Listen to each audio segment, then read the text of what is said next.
I am going live to Twitch now.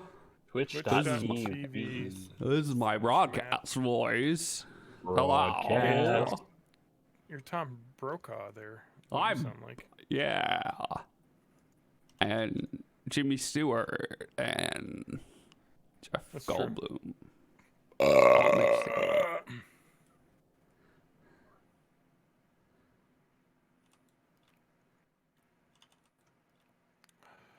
Jimmy Stewart. James What does Stewart. What James does Stewart. I sound like? Now you're turning into Oh. Bane. Gotham. Give me Gotham. Gotham. I run Gotham Savings and Loan. Have either of you watched wish the I was Harley Quinn Dead. animated series? Nope. I have seen scenes, but that's about it. Oh, I refuse that to, version 'cause of it's about Bane women. is hilarious. That whole show is great. He sounds kind of like Zoidberg. Does he? Yeah. Why not Bane?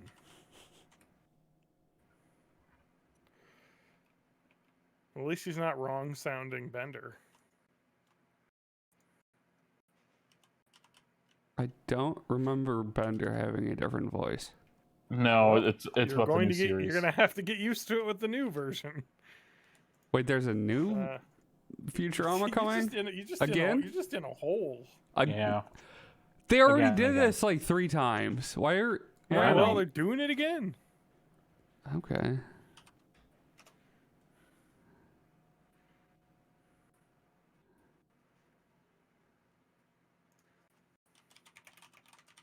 Why'd they replace Bender?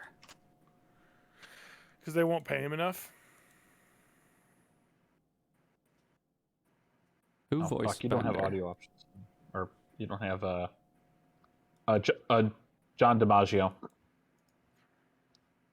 The baseball Joe player? DiMaggio. Smoking Joe DiMaggio. It's actually Jolton Joe DiMaggio. What? Oh yeah, I'm gonna turn my stream off. I did, didn't I? Yeah. Did I What do not? Oh, I think I'm you- still. No, you're just. I'm streaming the closed window because I stopped. Yeah. Let me turn on my vidya. Let me turn on the vidya. I mean, John Jolton- I DiMaggio got appears got to grow have lights over like there now.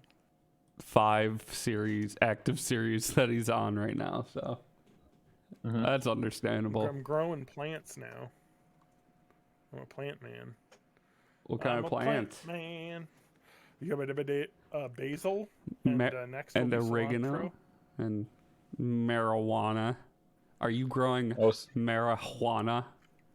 Oh, cilantro, you're growing soap. Thank you. Delicious cilantro. Delicious soap. All right. Soup tube. It's a tube of soup. Is a tube of soup. Oh man, remember soup tubes? All right. Let me turn off. Yeah, remember the, back when soup tubes were all the rage? I do. It's a simpler time. Yeah. All right, I'm gonna get levels. This is John talking at his distance and level from the microphone, and then let's get Matt and then TJ. My name is Matt. This is my level. And now TJ's time. Oh, yeah, I'm here as well. I'll be talking a little quieter, so use this as my base. I'm not playing the Switch on the side, I swear. I will be right back. I see. All right, this is John talking again because I want to hear myself again.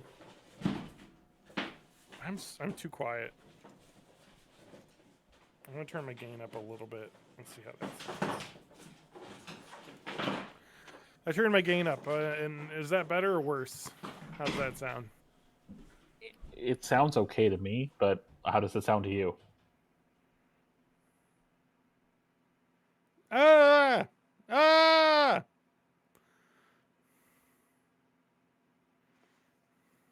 Oh, I didn't peak there, so that's good.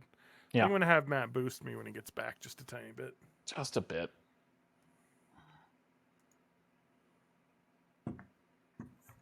just a bit, like maybe 10%. Hey Matt, can you boost me like 10%? Yeah, just Too a second. quiet. I know I'm already boosted like 150%, but Look, I am all shoulders for this podcast. Look at these shoulders. I know I'm going to get further away from the mic than I am now. Look at those beefy Warcraft shoulders.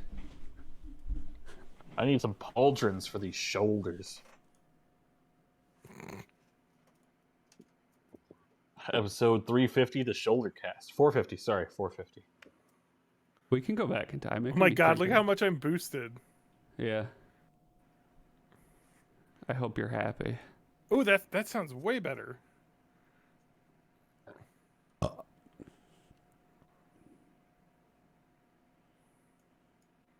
right, I think we're good.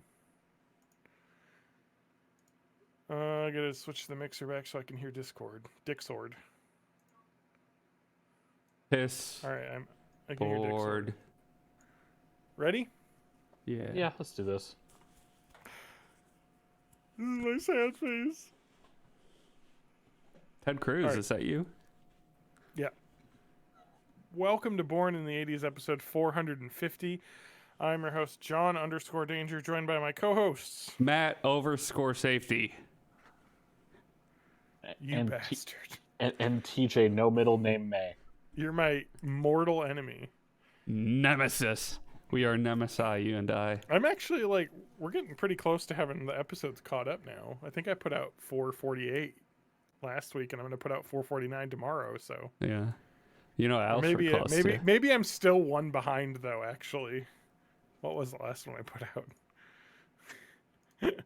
Oh my I have no idea. We were talking about in the last episode I put out. It was all right. It's January. Hey, you guys! What did Nintendo do? What does Nintendo don't? What don't Nintendo do? Nintendo doesn't want to sell their games anymore. That's what it is. Yeah. Those Nintendo dogs. No. Yep. Well, actually, you'll be able to get Nintendogs if you own the physical copy. But if you wanted to get Rusty's Real Deal Baseball, you better already have bought it. No, you have a year. Yeah, I only put out 447, so we're 3 episodes up. God damn it. The conversation has moved on, John. Sorry, I just... Podcast poison is what you're doing. It took so long for the thing to load that I looked to see what episode it was, because Libsyn's update. Anyway. Yes, Nintendo. The eShop is closing on the... It's actually not... You don't have a year. You have a couple months, because they're going to stop credit cards being able to be used at the end of March. And then and I think it won't be till the end of the year, or no. It's sometime later this year you won't be able to use your points. You won't be able to add points via cards. And then next year you won't be able to buy anything. So it'll be difficult to that just buy means anything. You can't buy Nintendo games digitally anymore? On the 3DS and the Wii U. Oh, okay. So Yes, it doesn't affect the is Switch? fine. Oh, I don't give a shit. Doesn't then. affect the Switch at all. So it really kind of sucks, because there's a lot of stuff on the eShop that is not available anywhere else. Particularly, the Wii U has been an incredible place to purchase virtual console games, as well as the 3DS has a lot of great virtual console games. But there's a bunch of games actually that are on there that were eShop only, like Box Boy, all of the Box Boy trilogy, which was made by HAL Labs, the people that made Kirby. Those are really good. Pushmo, Pull Blocks, or it's called Pull Blocks in Japan, but Pushmo, the puzzle game. I'm trying to think of other ones that were really good. Yeah, a lot of the Game Boy games and things. Pocket Card Jockey. Did you ever play Pocket Card Jockey? Did we talk I about that? saw it. I think we did talk about that. So But I that's never got around to playing it. yeah, that's It like looked fun that, as fuck. yeah, that so it's like a horse racing game, but instead of like doing to like make your horse go faster, you play like a solitaire game. Yeah, it was like card-based gameplay. Yeah. Almost like if Metal Gear Acid was horse racing instead of stealth action. Yeah. I thought it was really fun. I liked it a lot actually. But that was made by Game Freak, Mhm. the developer of Pokemon. Oh, and then Twilight that Princess reminds me- P-Cross. that reminds me of on the 3DS, Harmonite, the rhythm-based, yeah. the rhythm platformer, also made by the Pokemon people. Game's a blast. Mm-hmm. There was there's a Phoenix Wright Dual Destinies. Oh shit! I gotta get that before it's gone. Yeah, which is Because only they've- available. They've not remade it. It's only been on they 3. will. They better. I really like Rusty's Real Deal Baseball, which is like a Yeah. weird game that they came up with. That I started it, but I didn't. do Matt, have much. you heard of Rusty's Real Deal Baseball? No, it sounds like a Urban Dictionary entry. Okay, so Rusty's Real Deal Baseball is an insane game that was free to play, but you would buy like parts of the game in the game to like continue like on basically, but the Rusty, who is like the fucking guy at the store, you'd have to haggle with him, and you could pay full price or you could haggle him down to cheaper prices, which is just like a really weird thing. For And it was real kind of money the game. prices? Yeah. Yeah, but the game was kind of built around you like haggling him down. So it's like, yeah, you could pay $5 for this set of baseball themed mini games, which are actually pretty fun. Just they're all like rhythm timing based like Yeah. games. Yeah. Or you could like do like quests in them to get like items for him to make him drop the prices and then pay like $2 for that. It was weird. Was there ever a way to get it down to 0? No. No. Damn. There was you could look it up. There was I think the bottom price was like $2 or something for each thing. There was the level 5 had a lot of like guild series games. Which I think they had. There's the Weapon Shop game. Weapon Shop de Omase is Yeah, fucking awesome. it You is play- actually really cool. You're the You guy play, who. you go ahead. make the weapons for the adventurers, and based Yeah. on whether they're successful in their quest, Yeah. is how you get paid because they're renting weapons from you. Yeah, And then your I- payments let you upgrade your weapon shop. You do the forging, you do all this. It's Yeah, freaking I've sweet. heard of that one. That sounds there's awesome. a couple PC games like that too. Actually, PC culture. Oh, yeah. that are pretty similar in terms of like you are the shop owner. but you know, level 5's just good at making a good, small game. Yeah, exactly. I Um, mean, it was kind of interesting because the 3DS and well, mostly the 3DS. I don't think the Wii U eShop had much of this, but was really kind of like the big Japanese publisher's chance to make like some small games, you know, Mhm. Yeah. which is really fun. Oh God, remember the Nintendo Badge Arcade? Oh yes, I remember the Nintendo Badge Arcade. I might still have a scratch off that I got from my back when I was at working at GameStop. I might have a scratch off of some Yeah. extra badge points or whatever it is to use in Yeah. the game. So that was like another weird free to play thing that they had done where it was like virtual crane games, and then you would Oh, nice. you would win like Nintendo themed stickers to put on your 3DS like background, you know, like themes and things for your 3DS, Mhm. and that it was kind of cool actually because you got like free to play currency for free goes. You could pay to get extra goes and stuff like that. They it came out in 2015. They stopped adding new content in 2017, but Mhm. it's just interesting that was a thing. There's just a lot of really interesting stuff. Oh yeah, Aero Porter, also from the Guild series of at level 5. That was a airport management simulator. Yeah. Like it was just this place to have these weird ass fucking games, you know what I mean? And then a lot of these are mentioning like Streets of Rage 2 3D. They had like 3D versions of these like old Oh yeah. 3D Gunstar Heroes. Another Ace Attorney, Spirit of Justice, was also available only. They'll re-release those though in like a set. Um, Dylan's Rollin' Western, of course. Oh which yeah, that got a sequel on the Switch, didn't it? Possibly, yeah. So I mean, there were a lot of really fun things. Nintendo Pocket Football Club. I don't remember that. It was like a Nintendo Football Manager simulation. Is that like soccer, like that kind of football club? Yeah. Anyway, so I'm looking at this closing date. Sorry.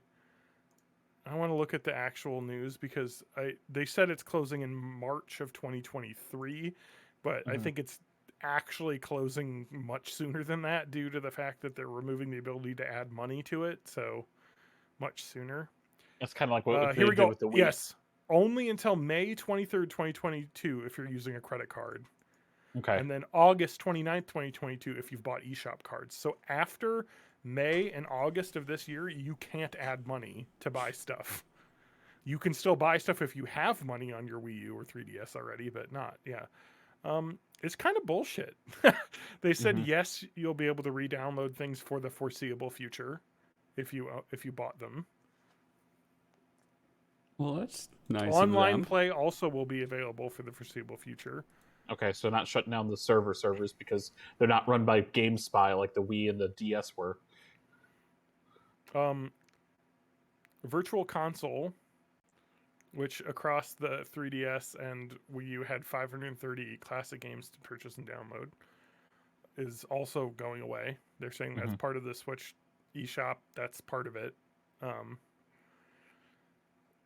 I like this. Once it's no longer to purchase software in the Nintendo eShop and the Wii U and the Nintendo 3DS, many classic games will cease to be available for purchase. Will you make classic games available to own some other way? If not, then why? Why doesn't Nintendo have an obligation to preserve its classic games by continually making them available for purchase?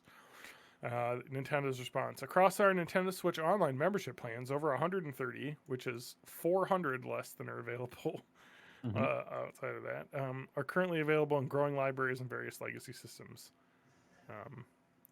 We think an effective way to make classic content easily available to a broad range of players are these libraries. So it sounds like they're basically saying we're never doing the Virtual Console again. Yep. We're only going to have the online paid service that will have classic games that you can play. I mean, I really like that service as well. Yeah. Because like I don't want to pay for some like classic games multiple times. It's nice to just have them as part of my subscription. But the selection is poor compared to the Virtual Console. That's the problem. There's like not a lot of third-party stuff, which the Virtual Console had a ton of. The Virtual Console had a lot more. I think it had a bunch of Nintendo 64 games, and did it have some? It had Wii games for one. I mean, for on the Wii U. Yeah, but, that was much later than Wii were added, but they also had a DS and Game Boy Advance on the Wii U specifically. Yeah, so there was some really neat ass stuff that you could get on there that they're just basically not going to have.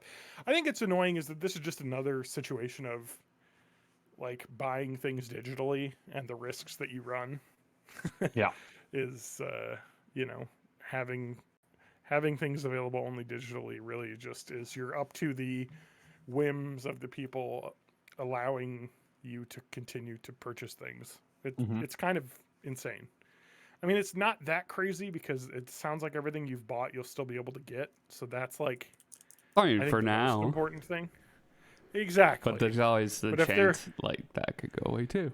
Yeah, I mean, what happened, I'm sure, is they were looking at this and they're like, there's probably a total of $10,000 spent on the Wii U eShop last year. We need to close this down. It costs more than $10,000 to run this. Yeah. Like servers. So they're like, yeah, we're going to close this. It just sucks because and Nintendo has just had such an extreme hardline stance against piracy when they have made it extremely difficult for some of their games to be available to pay for. And it gets really difficult to continue to side with them and their stance on piracy when they make it so difficult for someone who wants to purchase their stuff to be like, they're literally stopping you being able to give them money for some old games that you won't be able to buy anymore. And the only way to play them will be to pirate them again. because the virtual console's going away. I mean, that had like crazy stuff on it, like TurboGrafx games, like just tons of stuff that the eShop had games on it that were like unknown in the US, like TurboGrafx games, like Rondo of Blood and some crazy Castlevania games that were just not released in the US outside of the TurboGrafx, which nobody fucking bought. So it's kind of insane that they had that, and it's I guess not insane that they're like, well, we're done anyway. So if you're interested, I would suggest just checking out some of the lists of, maybe not with the Wii U, but particularly the 3DS eShop games that you should definitely pick up before you're not able to buy them again. And it definitely sounds like you probably want to pick up those,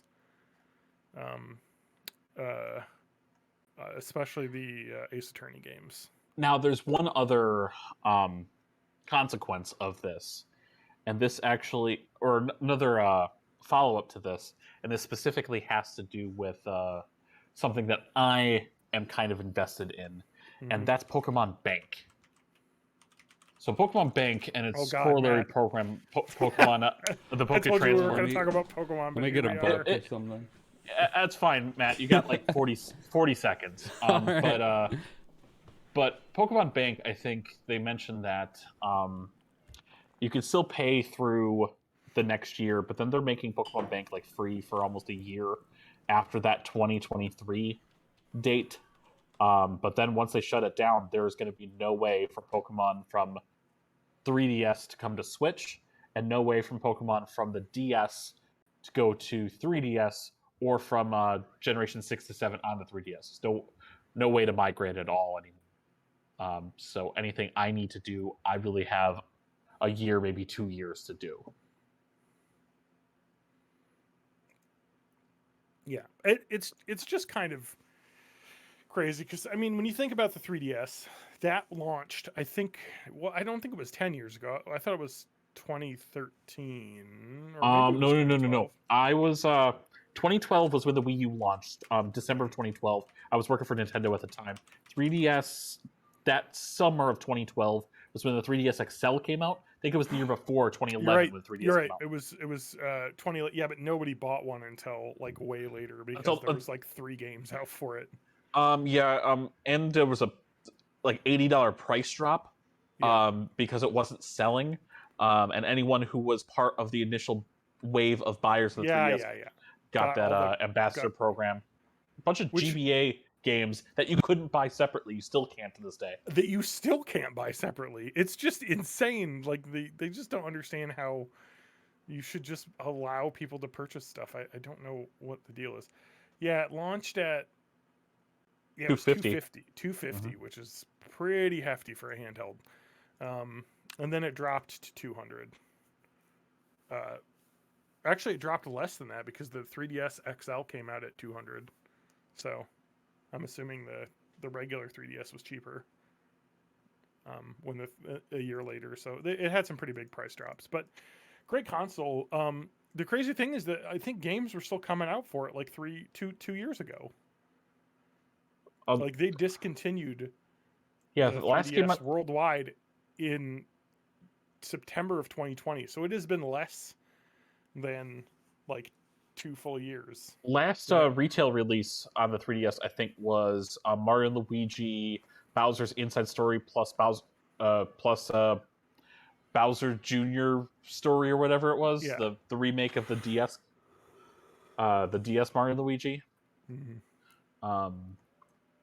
The last Wii U game was probably a Just Dance of some sort, even though there was a Wii version of Just Dance that was released after the Wii U version. Mm-hmm. So it's just kind of annoying that it's like really not been that far since they stopped selling them new. Mm-hmm. It's only been 2 years since they stopped selling them new. Not even, year and a half. And you can't download stuff. I don't know. It's not that crazy. I think people like to complain about it more than maybe it needs to, but it is just kind of like, really? You can't just give this another couple years? Because, like, some cool stuff on the 3DS. This is why I've like really switched over to buying mostly Physical. cartridge games, Yeah. physical. It's just you can't trust, particularly Nintendo. The other systems have been pretty good about it, like the 360. I think if you bought I forget what it was called on the 360 when you could download the full version of a game just from the store Oh rather than yeah. buying a disc. They still honor that on the Series X. Like if you put that on your account, yeah, you still own. I still own Borderlands 1 that I bought Hmm. as a download instead of getting the disc. Like it's nice. Like it's great. It's tied to my account. Nintendo does not do that. When they put out a new console, they just cut everything off of your old purchases. So I don't know if we've probably complained about this on the podcast since we've been going since the 3DS launched, probably. But like every time Nintendo puts out a new console, it's like, all right, all the shit you bought in the past doesn't matter. The new console's its own ecosystem. I mean, I think there was like a one-time transfer you could do DSi to 3DS, and I think there was a one-time transfer you could do Wii to Wii U, where you can get the Wii channel downloads, but Yes. the Wii Shop channel downloads. But other than But it that, was really Yeah. limited.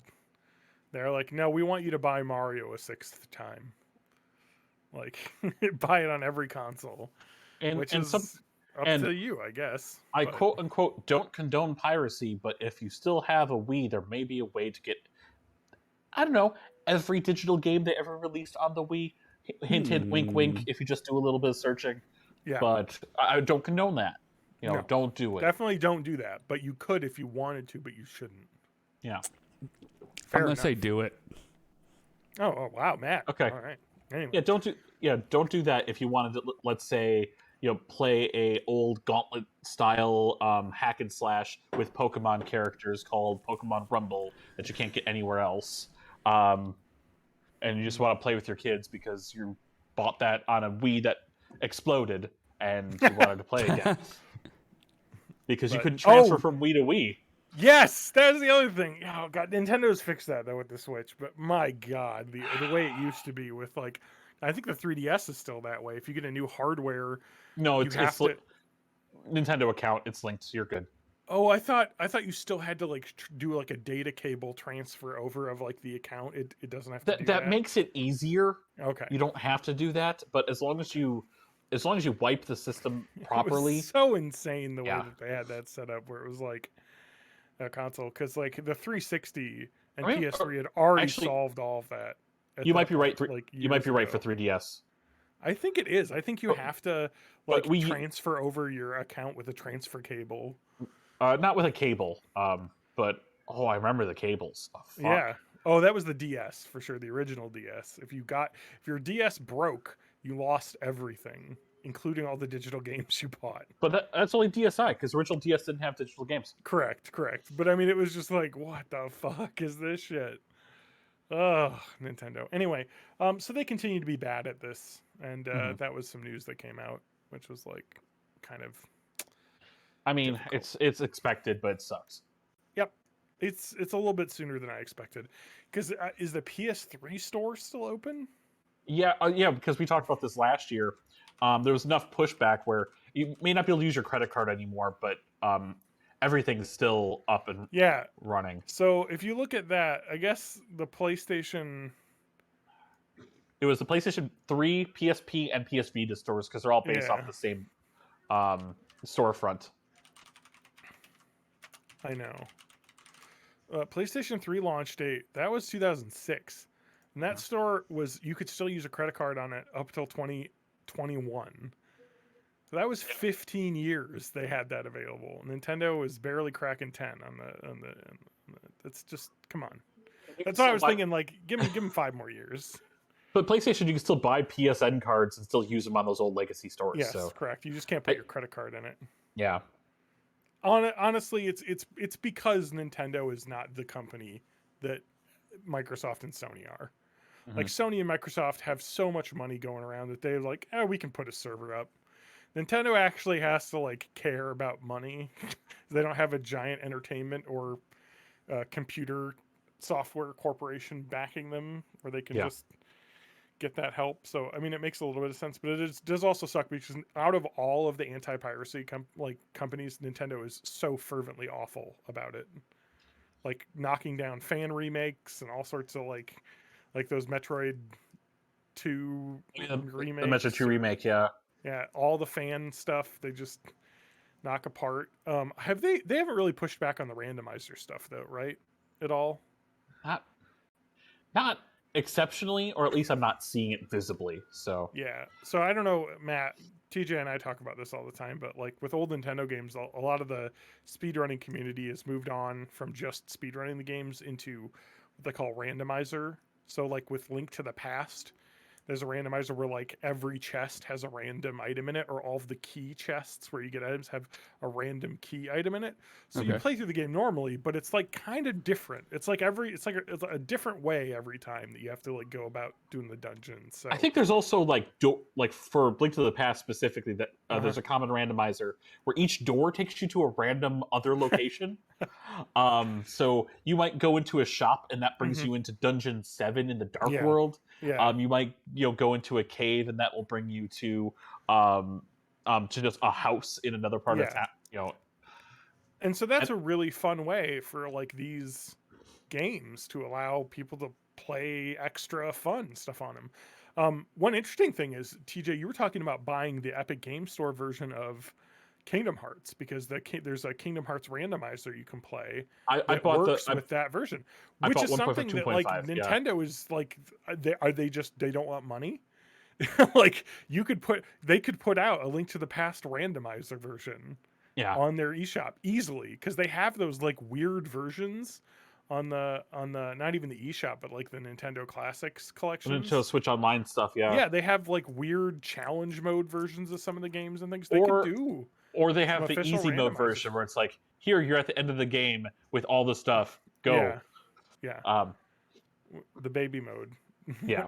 But anyway, it's crazy. I mean, Nintendo's an old company. It's pretty draconian with the way they handle stuff. And I know I've mentioned on the podcast in the past, but there's that one randomizer that is Link to the Past and Super Metroid. I still haven't watched one of those runs. That sounds fun. I want to see how that runs. Because I think you go work. You'll go into a door, and that will bring you into the world of Metroid for a while. Then you go to this door, it'll bring you out in this part of the world of Link to the Past, and you can get items from the other games sometimes in the other game. So one of the upgrades you get in Metroid could be an item you need in Link to the Past, and one of the chests could be an upgrade in Metroid. There's some pretty fun stuff. There's a streamer that used to work for the website Giant Bomb, Dan Reichert, and he did a stream a little while ago that was just he had built some sort of emulator randomizer that like every 30 seconds to a minute it would switch to a different game and then it would like save state and switch to another game. And so it was just like all of his favorite games. So it like switches. It was insane to watch because it'd be like, oh, here's 30 seconds of Resident Evil 1 for the PS1. Oh, here's Incredible Crisis for like a minute and a half. And like, oh, here's Link to the Past for 2 minutes, you know. Oh, that sounds fun. It was...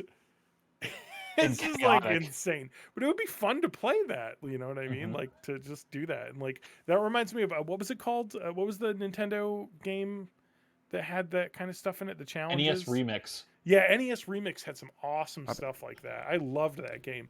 I'm surprised they haven't pushed something out like that for the Switch. I bought the DS and the Wii U versions of that. Yeah, I bought the Wii U versions individually, digitally, which I can't play because my Wii U memory unit is corrupted. Oh no! There's no way to fix that without sending it to Nintendo, and they won't take Wii U's anymore. So I could get another Wii U system, and then I just need to link my account to it to get my downloads again. And then I also have the cartridge of Ultimate NES Remix for the 3DS as well. It's cool. It's fun to play for a little bit. Maybe it wasn't worth as much as I paid for it, but. I'm just looking at Wii U's right now. Each one had a really interesting mode because I think NES Remix 2 for the Wii U, which was also included in the collection on disc, had something called Super Luigi Brothers, which was the entirety of Super Mario Brothers, but done from right to left instead of left to right. Oh, jeez. And then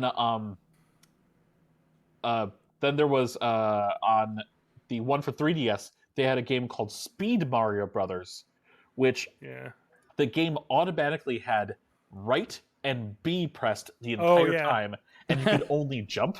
Yeah. Well, that's just Mario Run. I played that on my iPhone. But you can't wall jump, so you can't go backwards. And also, you can't do. It's not just the speedrunner play, because there is some very precise movement you have to do in order to actually beat that. But I'd love to see that on the Switch. Yeah. I mean, those modes, those full game modes, as opposed to just like the mini challenges. They're Wii U's are actually aren't too bad price wise used now. I'm looking at eBay, and they're about. I looked on Walmart.com and I saw $1,500 from this Shazar USA shop for a Super Mario Maker set, but I'm assuming that is a unopened new version. I don't need the set. I have that. I have that version. I need console only. My gamepad's fine. I just need to replace the sticks because they're sticky. Yeah, like so the literally, console... like the rubber is sticky. It's nasty. Yeah, the console only, I think for the Wii U is like $80-$90. The full set's like 160. It's actually pretty cheap compared when you look at 3DS and 2DS XLs going for about 200 to 250 now, which is about what they cost new. So it's kind of. But my Wii U account has Pokemon Rumble U, which I can't play right now. I could buy Citizens of Earth on something else. I don't want to. Child of Light. I don't want to buy that. But I really want to do it so I can play Earthbound again, but that just got released on Virtual Console. Or sorry, on Switch Online, so I can just play that there. Anyway, I kind of want to get another 3DS just to have a spare. Because mine definitely, I think my lower one, it's the upper screen has a little crack in it. It's not bad. But they're so expensive. Anyway, let's move on from Nintendo. Yeah. Nintendo. Let's hear what Matt do. Yeah, what Matt do? I had an interesting night last night. Are you okay? We had a Matt talk on the Discord, and I was like, we should probably record an episode to talk about this before he tells the whole story. And I was like, I have to have a picture with this so they know I'm not like seriously injured. But I knew. I got involved in an incident at a Walmart. Okay. So I'll start at the beginning. Which Walmart? I'll tell you off air. Is it? It's a super center. I'll tell you that much. Is it the one? Is it the one where near where Mercury lives? No, right? No, that's not a super center. I have. Is it the one near Monona? Okay. Why won't you say?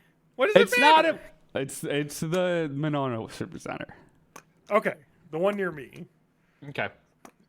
I didn't say because it didn't matter. I just want to know because I want to know because I can judge each Walmart by its crappiness or goodness. The Monona one, I think, is still open 24 hours, right? Yeah. It's one of the only 24-hour stores, so that's. I mean, as far as I know, I very rarely went to Walmart, and I don't think I'll be doing it anymore. But So I was getting packed up for a burlesque show, which listeners who don't know, I run sound for. I'm not a dancer, and I couldn't find Stardust, friend of the podcast. Yeah, and I couldn't find in a small but crucial component, the iPhone Lightning to headphone adapter. Oh, because fucking iPhones don't have headphone jacks anymore. I knew that was teeing John up. Oh boy, we've removed this feature. It makes things easier. You got to buy another fucking cable. You lose. Sorry. We are brave for doing this. Fully the vindicated. Matt, you would not have gotten into an incident. Oh, there's a whole lot. There's a whole. Well, like, I mean, I could. I'll add some extra detail to show like how unlikely it is that this ended up. I just want to point out a thing before you get to it. Is this something I've looked in or heard about in like quality theory and things, just through work and stuff? They call it the Swiss cheese model, where you kind of have like lots of stacks of like Swiss cheese slices, and like, one thing can go wrong and it'll go through one hole, but it'll get stopped on the next one. And so when incidences happen, it's because you have too many of these Swiss cheese holes in a plate that they all eventually line up and something goes wrong and gets through. So you want to make sure each step is like fully vetted out so that doesn't happen. So it's like that's how unlikely things happen. So a lot of things had to go certain ways for this to happen is what it sounds like. Yeah. So I like that. I'll lay out the slices of cheese. First slice. I couldn't find this little dingle. Well, no. First slice, Steve Jobs dies. All right. Second slice, somebody else takes over and kills the headphone jack. Tim Cook. Yeah, whatever his name is. Tim Cook had the courage to remove the headphone jack. Okay, so I wish Spanky was here. I am so vindicated. Anyway, I knew Walmart was like my best bet at like cheap version, because the ones you buy at Apple are like the Belkin $30 adapter things, and they're out of stock at the Walmart that was right close to where the venue on the was. west side. Yep. So I had to go to the Supercenter. That's another slice of Swiss cheese. Yeah. I got there. So I go to the what is your before we get to this, what is your opinion of the Monona Supercenter Walmart? Because I used to think it was a good Walmart, but then the last few times I've been there, I've decided it is not as good of a Walmart as it used to be. It seems like a lot of people are hanging out there, like maybe a lot of youths hang out there, and fucking I don't like teens. I just get really overwhelmed when I'm in a store that big that's not fucking full of lumber. It has its own fucking Subway. Anyway, continue. Yeah. Okay, so then we get there and we go park in the underground thing and walk up to the door, and it's locked. You were accompanied for this. Yeah, Kirsten was with me. She also helps with the show and stuff. Your second for the duel? Yes. She was your second. Go ahead. We go down to the ramp. That entrance is closed. So wait, really? The underground entrance is closed? Yeah, that's a delay. That's like the main. You can count that as like half a slice of Swiss cheese. So we have to go around to the garden entrance. That's the other half of the slice. So when I'm coming out, I'm going to be coming out that entrance. Get in there. Go to electronics. This $8 adapter is in a locked case for some reason. That's an extra time delay. Steal that. Yeah, that's an extra time delay. Another Swiss cheese.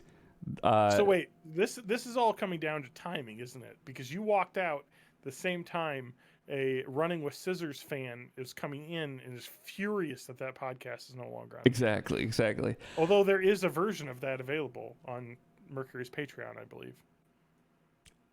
I wouldn't call it a version of that, but it is a patron only show. If you want Matt and Mercury, anyway, go ahead.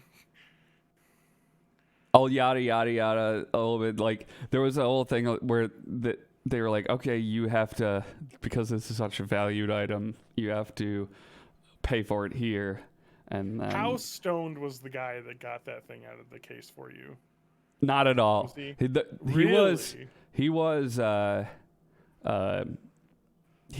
was probably newer because he was very strict about the rules. And then so I was like, okay, well, I have to go like talk to Kirsten and come back, and did that. And when I came back to buy the thing, somebody else who I'm sure was there longer and doesn't give a fuck was like, just take it. So that's another slice of Swiss cheese. So then I have this little dongle. We're going to the garden center exit, and it's fucking packed. We wait in line for like 15 minutes, and oh my god! While I was getting this is like a Friday night. at like what, like 7, 8 o'clock?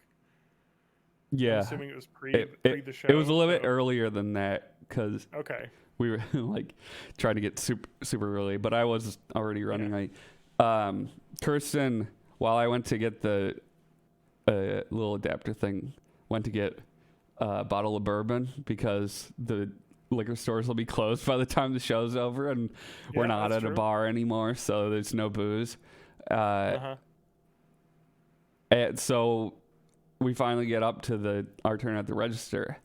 Our cashier's under 18, so she can't check Of out course. booze. Of course.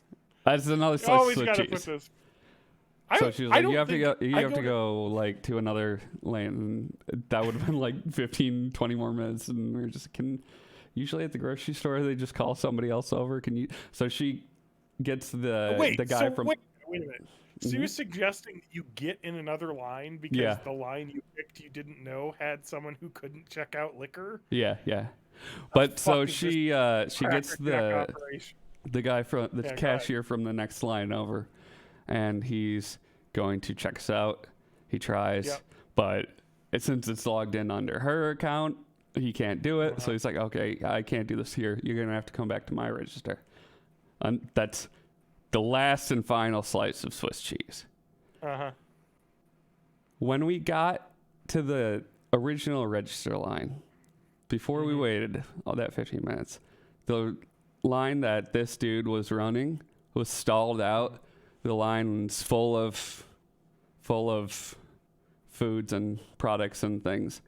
And I don't know what was happening, but that order just like hit a wall and stopped, and was like that for at least 15 minutes. And when I got over there, the woman who was already real pissed off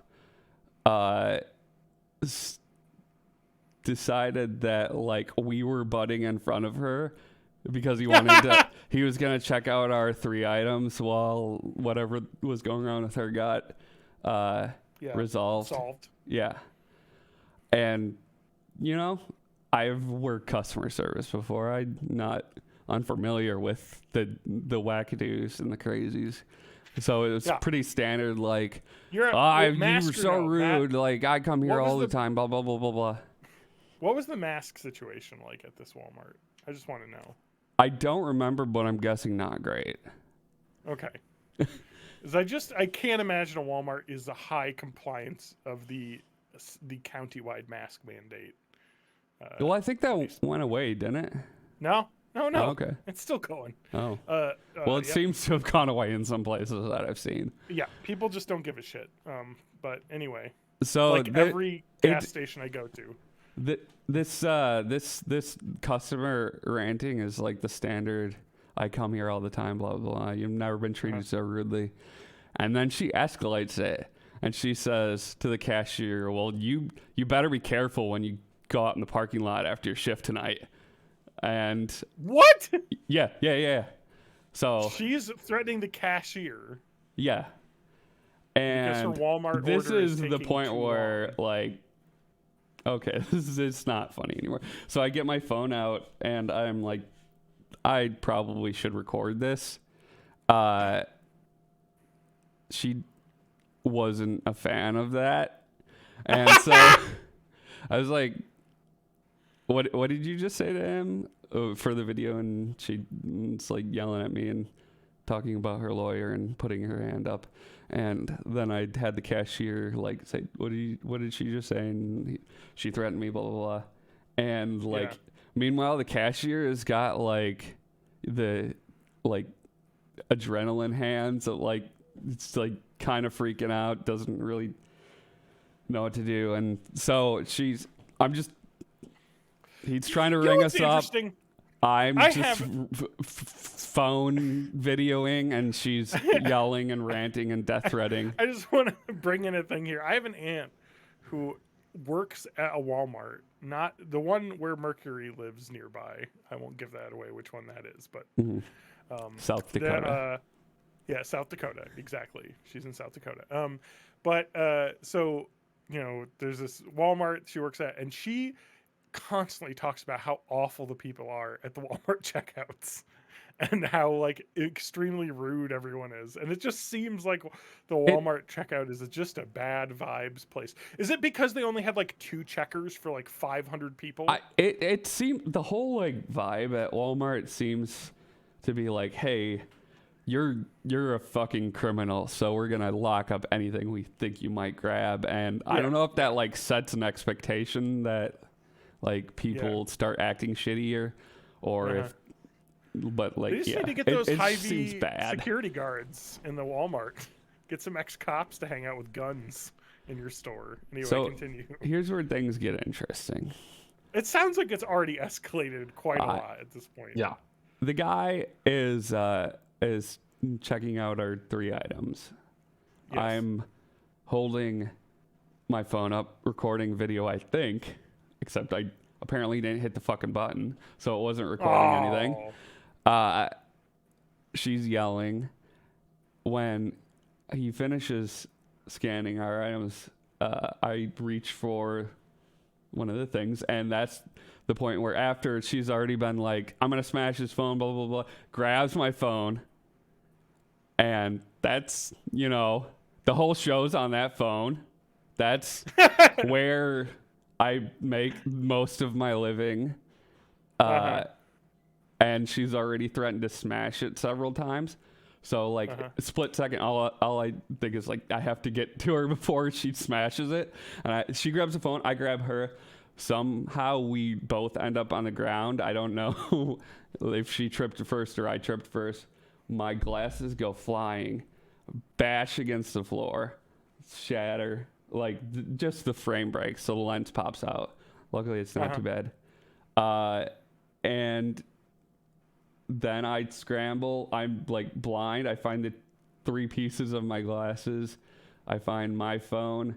I think that it's just the case, and my phone fell out. So I grab what I think is my phone and my case, and turns out it's my phone and her phone. And like everything from there on out is just like a daze. I have no like loud noises and people ushering me places, and I hand her phone back, and then like the Walmart, there was a door guy and this cashier and maybe somebody else, and they were all just like, just go. Get out of here. They're because they were calling in like whatever they an acronym for their security, and then The Walmart cops. Yeah. Wait. Oh, Spanky's not here. I was gonna say the jerk cops. But Yeah. That's a reference to something neither of you two know about, and I constantly bring up. But let's continue. Yes, bring in the jerk cops. And then we walk out, and it's cold, and I am kind of just numb to it. Kirsten's freaking out, and I had to get to the show, so it's just like, I can't think about this right now. And then afterwards, the show must go on. Had all of the feelings all at once, and that was pretty rough. But that's how I got involved in an altercation at a Walmart. Yeah, a woman was not happy about you having your phone out, not recording her, to the point where she grabbed to try and take your phone away from you. I think she said that I was assaulting her by recording the video. That's definitely how that works. Definitely how that works in a public place. Yep. Definitely how that works. And that's so is Walmart thing, like, assaulting her by having security cameras? I don't know. Like, she was saying all kinds of stuff like that, and I was being so well behaved. I was like keeping my mouth shut, not being a like sarcastic dipshit. I was just recording and trying to keep the phone out of her reach. Because like I thought, I'm used to people like, you stand up to them and they immediately fold and go like, because they're this person's not someone I can fucking shit on. They'll just be quiet about it. Yeah, this lady was not that. Well, it's just interesting because it's clear that you were 100% not in the wrong, because like all the Walmart people, I mean, especially the cashier, saw what was happening. It was just like, this lady's having a completely unreasonable reaction to this minor inconvenience. Yeah. And then I was like, am I supposed to file a police report? Because like when she was yelling at the cashier, she was like, "My lawyer, this and that, blah blah," and the name, and it sounded pretty made up. But like, Yeah. I don't fucking know. So I might have to call and do something like that just to get it on the record. Probably not. What? I mean, you didn't do anything to her. If anything, she did things to you, like breaking your phone out of its case and your glasses. Well, yeah, but like when she grabbed the phone and I immediately like grabbed her, tried to get back. I don't know if that counts as. I'm crime. pretty sure the person who grabs first is the person who is the wrong. Like she Yeah. tried to take your phone. From Yeah, you. I don't know. I'm just like I'm paranoid, so. I mean, sure, you can be paranoid, but I don't think that there is any, at least from what you've said, anything that anyone would care about as like legal matters, because it's like, okay, did you steal anything from her? No. Did she steal anything from you? No. You got probably the raw end of a physical altercation, but you're not like physically harmed. So it's like, yeah. we don't care. This person just sucks. The only And you had to the deal with only them? the only intentionally like antagonistic thing I did was after like I was being ushered out and stuff, like on the way out, I just get up close and whisper into your ear, "Fuck you," and then I left. that was as bad as I got. At least you got the final FU in there. But, boy, that person sounds like a lovely individual to be around. I mean, it does. I get pissed off in lines, but like if you see something like that happen, like you know, if I was, you know, some fucking thing was wrong with my cart or something where they were taking, and I was pissed off, and it's a Friday, and I just want to get home. You understand someone's mad, but like if the person that they put in front of me, like I just like she probably just doesn't have any awareness. Because, like, obviously you had been waiting in line for a long-ass time as well, and then your register didn't work, and the guy was like, you have 3 items. This will take 2 seconds.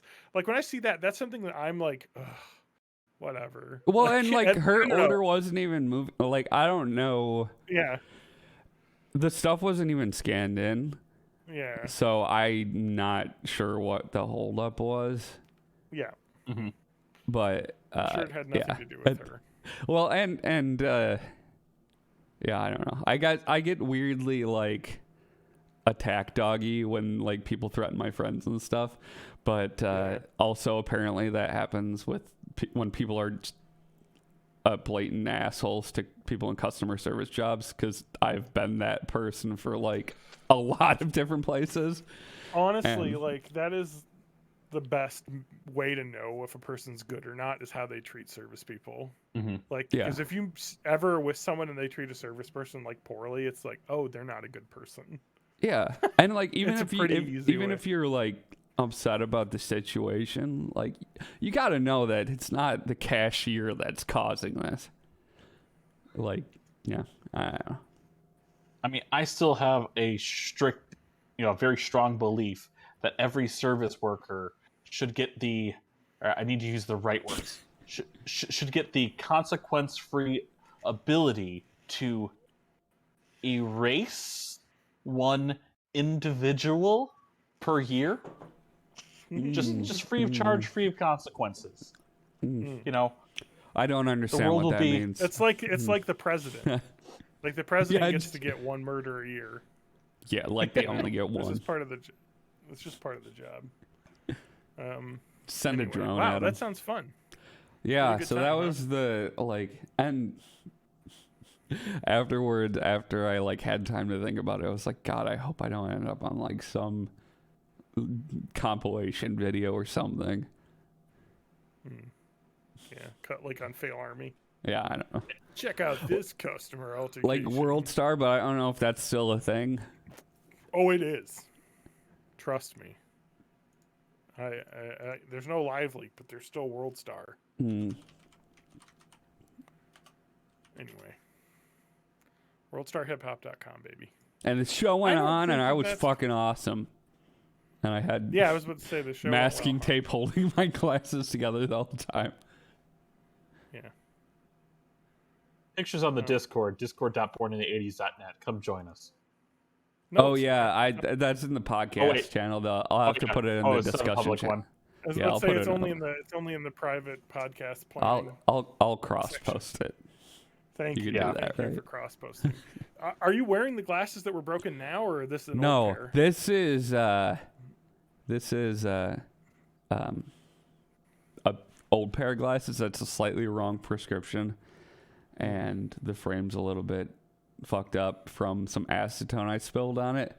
But I feel very vindicated that I kept these for like 4 years because now I have a pair to wear while I'm fixing the other pair. Literally, I have like a box with old pairs of glasses that I just hold on to just in case something happens and I need something to get by while I fix the current pair. So I have two possible garnishes for this pile of Swiss cheese, and I'll let you decide which one's the best. Okay. The worst part was when I got to the venue, I opened up my bag and I found the adapter I had to buy. So I didn't even have to go there. That's option one. These are both true, by the way. Option two is the worst part was she stomped my bag of Flamin' Hot Cool Ranch Doritos, and I still have no idea what they taste like. Oh no! I only know from the taco. I haven't tried the actual ones yet. Oh Me damn! neither. Yeah, I haven't tried those yet. Although I have tried the spicy ranch Doritos 3D because they were on sale. Wait, the Doritos 3D are back? Yeah, they've been back for In a pog while. form? They have I two remember flavors. Doritos 3D. They have chili cheese nacho and spicy ranch. You guys They're just remember as when... just as bugly as they were before. They just taste like Doritos if they were bugles. Do you guys remember when Doritos made like an ad about the Illuminati and people actually got mad at it? It was either them or Taco Bell. It might have been Taco Bell. Talking could about have been either Doritos. one. I mean, they are the same parent company, but Yeah. I if you just go remember way that up the the chain. chip was the eye pyramid thing, and it's got to be Doritos. and, Gotta be and Doritos. yeah, people. You shouldn't joke about the Illuminati. It's serious. Blah, blah, blah, blah. That's it. That is That's our it. life. This is it. Mm-hmm. That's That's John's favorite Matt's movie. story. Sorry, I'm just waiting because I've got a delivery and then everyone clapped. Oh, from my spouse. a DC Diet Coke. I like a DC. I like a CZ. A little bit better. I've already Zero? finished my. I think I don't know if I like Diet Coke or Diet or Coke Zero more. I think I like Diet Coke more. I like more Coke of- Zero more, but I like at McDonald's. I always get Diet Coke because I don't think they have Coke Zero. I used And to straight have out it. of the I hate fountain, that they it's lost good. it. Oh Yeah. yeah. They should just get one of those freestyle machines. I love the freestyle machine. Freestyling, huh? Yes, I want a soda printer in my house. So that's really what it is. Oh man. I had People to change the do, like, cartridges. People do mod like printers to print sugar and like doughs and stuff, Mm-hmm. and I think chocolate. Chocolate? Actually. Yeah, Mm-hmm. I want to do that. John, do you have any weird snacks? I don't. I could yell at Lauren to bring me a weird snack. Okay, I am curious to see what she would bring you. That's like, Lauren, not bring me a food. weird snack to eat on the podcast. All right, it's happened. I got some Reddit chips. Bing Ooh, bing, we haven't done one of those in a while. bling dong, I know. ding bang. All right, so this is a classic one that I don't know if it came up as a thing, but for some reason this was posted the day after Christmas. But we're gonna go with this one first. Okay. I like to creep around my home and act like a goblin. This is in self-confessions, Reddit confessions. Go ahead. This is the greatest thing I've ever read. And I really appreciate that someone shared this, and I really hope it's real. Wait, you posted this on the Discord, didn't you? Somebody It's did. quite possible. Because I was like, I think we talked about this, but no, I think it was just on the No. Discord. Yeah. Yeah, not in the podcast. Yeah. I don't know why, but I just enjoy doing this. Maybe it's my way of dealing with stress or something but I just do it about once every week. Generally, I carry around a sack and creep around in sort of a crouch walking position, making goblin noises. Then I'll walk around my house and pick up various different trinkets and put them in my bag while saying stuff like, "I'll be having that," and laughing maniacally in my goblin voice.